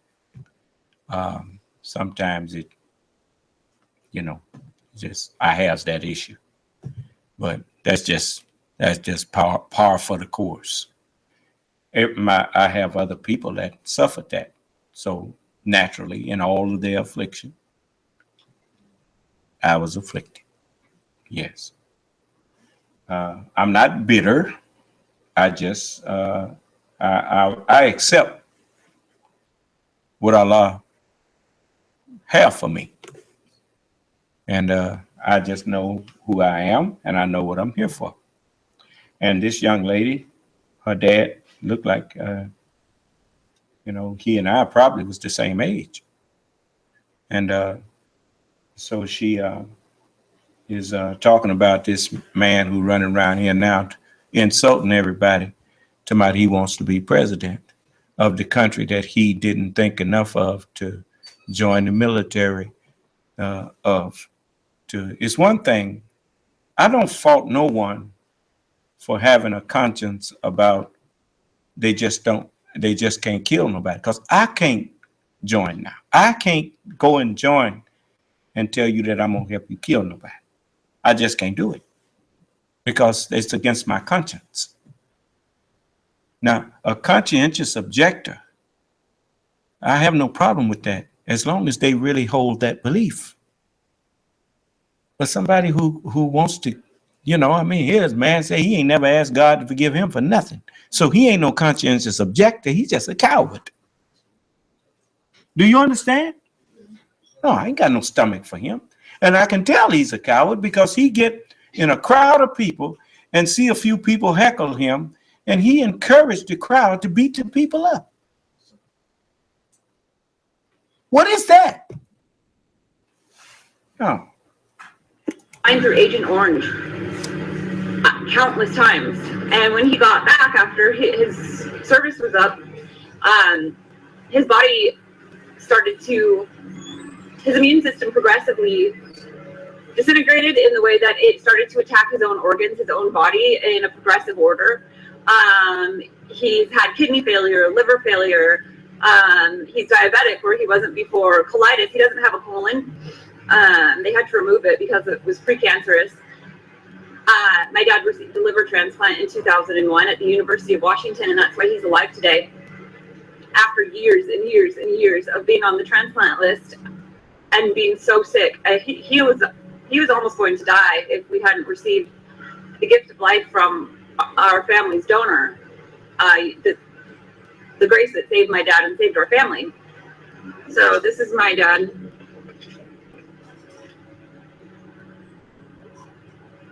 In his Air Force uniform. And this is my dad. Right after he had his transplant, he was in the hospital and he didn't have much longer. So this is one of the truest miracles I can think of. Here he's laying, his head's right there. He has a big Mercedes sign and he healed curved over, so he'll never be able to put his back straight again. His kidneys started functioning on their own miraculously. His liver, his body's never rejected his liver, but he spent the rest of his life ill. And he's so much better now, and we are so grateful to have him. But, you know, he's been sick ever since Vietnam. And not only did it affect my dad's health, but my sister is developmentally disabled, and we've recently learned from the Department of Veterans Affairs that many vets of Vietnam that were in contact with Agent Orange, their children have so many different birth defects, and developmental disability is one of them. And my dad just learned he's never had benefits. He's never had, he's never complained. He's proud that he served. But we just learned that he might be able to get some benefits, farther down the road, and benefits for my sister as well, because it's that widespread, it's that common. So Agent Orange in Vietnam have affected our family in countless ways, but my dad would never change it for the world, and neither would we. I'm proud of my dad. We're all proud of my dad, and he would never even talk about this. But I'm telling you this because I want to know. I want to know, Donald Trump, what were you doing that was so important that you couldn't join the rest of this country, the men and the women that went and fought for our country? What made you so much better? Or if you were really injured, why don't you have proof? Why has nobody been able to find the records of it? So as my petition says, we the people demand irrefutable evidence and proof of your 4F medical deferment. Otherwise, we the people demand that President Obama disqualifies your candidacy for president and any other elected office.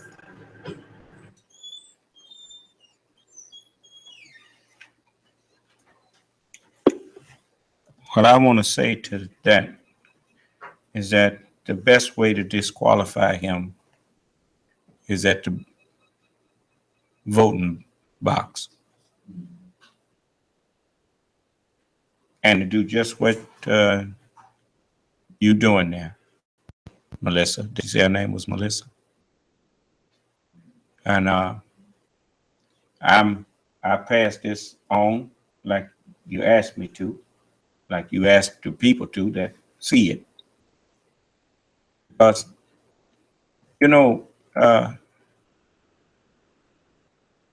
I can respect a man that stands for what he says he stands for. I got no problem, even if it's wrong. If he take a stand, that I can respect. But a man who takes stands for convenience, he's not a man.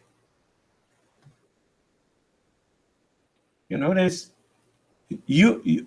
there used to be a saying, especially in the South, a man is only as good as his word.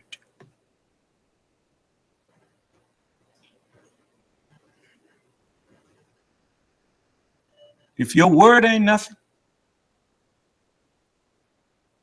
you ain't nothing. You can't wear the title man if you don't have a word.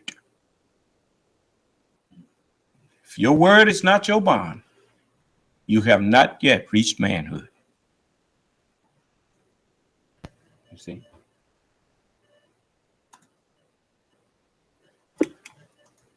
I need 150 signatures by April 6th, I believe. No, I'm sorry. I need 150 signatures to make the petition go live so that other people can see it. I can't even see the signature count right now, but I just made it and I just shared it with Facebook. So, and then after that, I need 100,000 signatures. Hi, Lila. That means he's coming. I need 100,000 signatures by April 6th so that it will land on President Obama's desk. So I'm really hoping that if you guys agree with me, you will share this, pass it on, and thank you so much for your time. So I did not delay in doing this. It's just that I just saw this. So but I doubt if the president can, because Donald Trump and anybody else, that's one of the great things about America.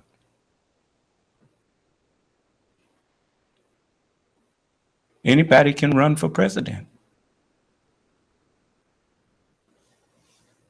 But the people supposedly have the last word. The American people get to decide whether they want you. And if the American people are the ones that decide it, don't you think the American people have a right to know the truth about who they are elected?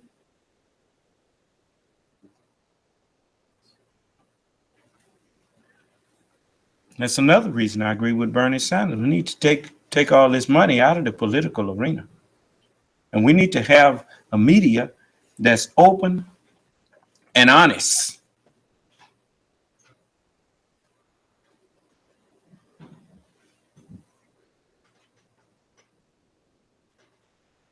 And not some biased crony thing masquerading itself as news.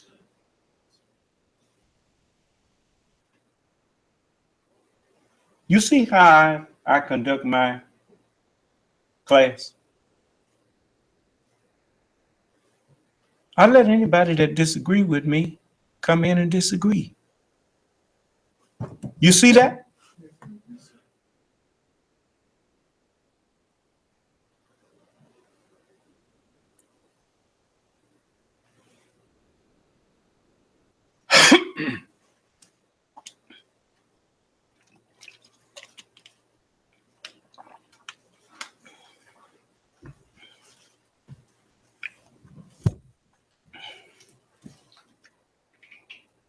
I am.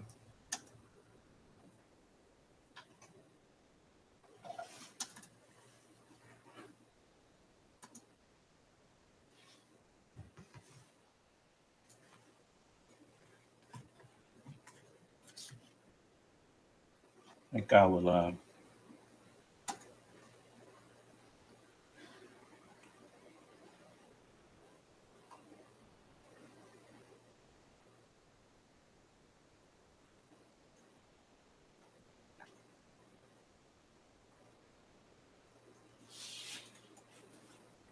Did they say what Muhammad Ali died from?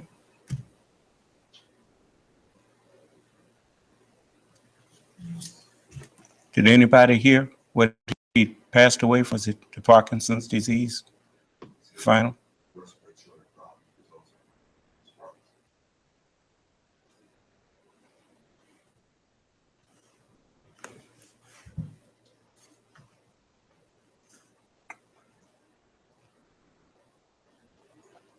I think this song is appropriate.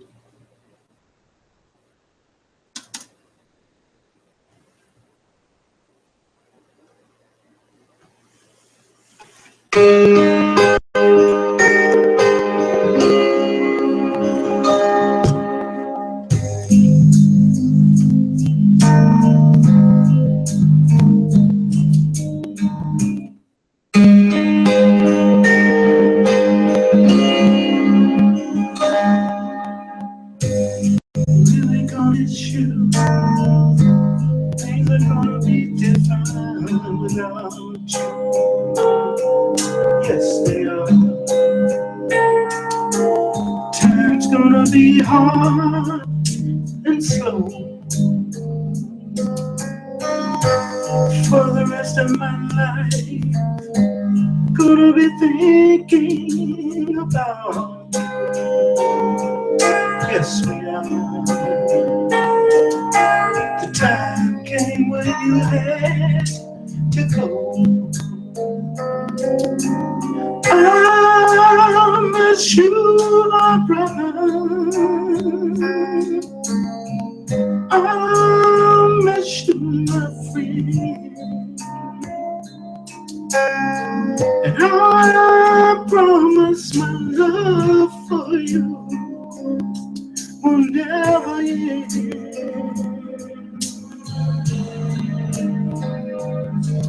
In your finest hour, I was right there with you. And without you, things won't be the same. There's a higher calling that we all answer to.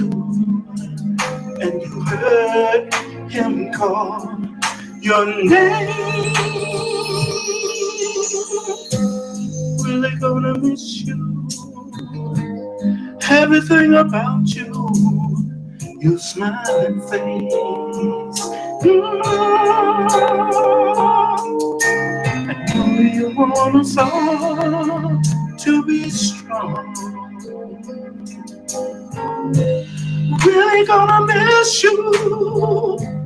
I know you're gone to that magic place we all came from, singing you this brand new song.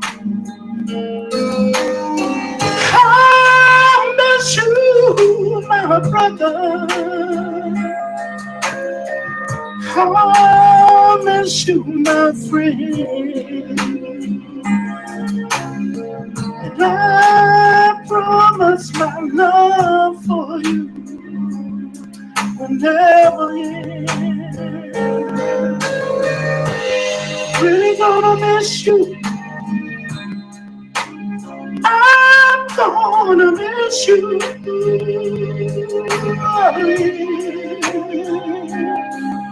Yes, I'm gonna miss you.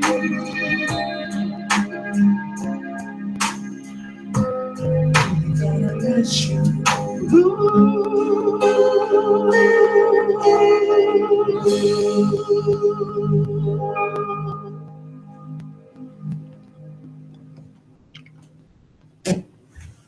It seems like,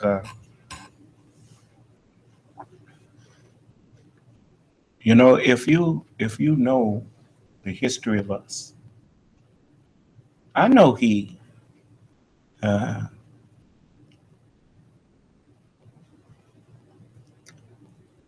kind of fell by the wayside. But I will never forget the pride that he made me feel as a black man. When he stood up and did not bow down to all of those who hate us, and he stood his ground, you know, which was something that, you know, if you hated Muslims, you had to respect that man.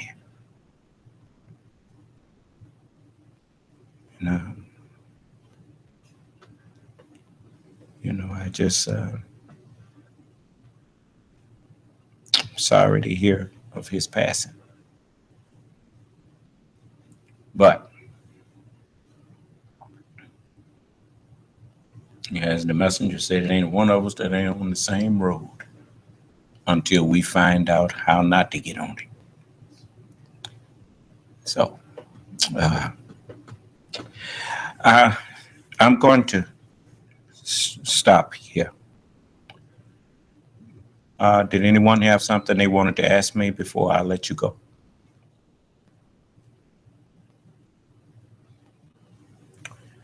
Then may Allah bless and keep us all in our right minds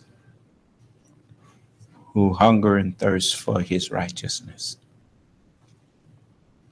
May Allah's salam alaikum.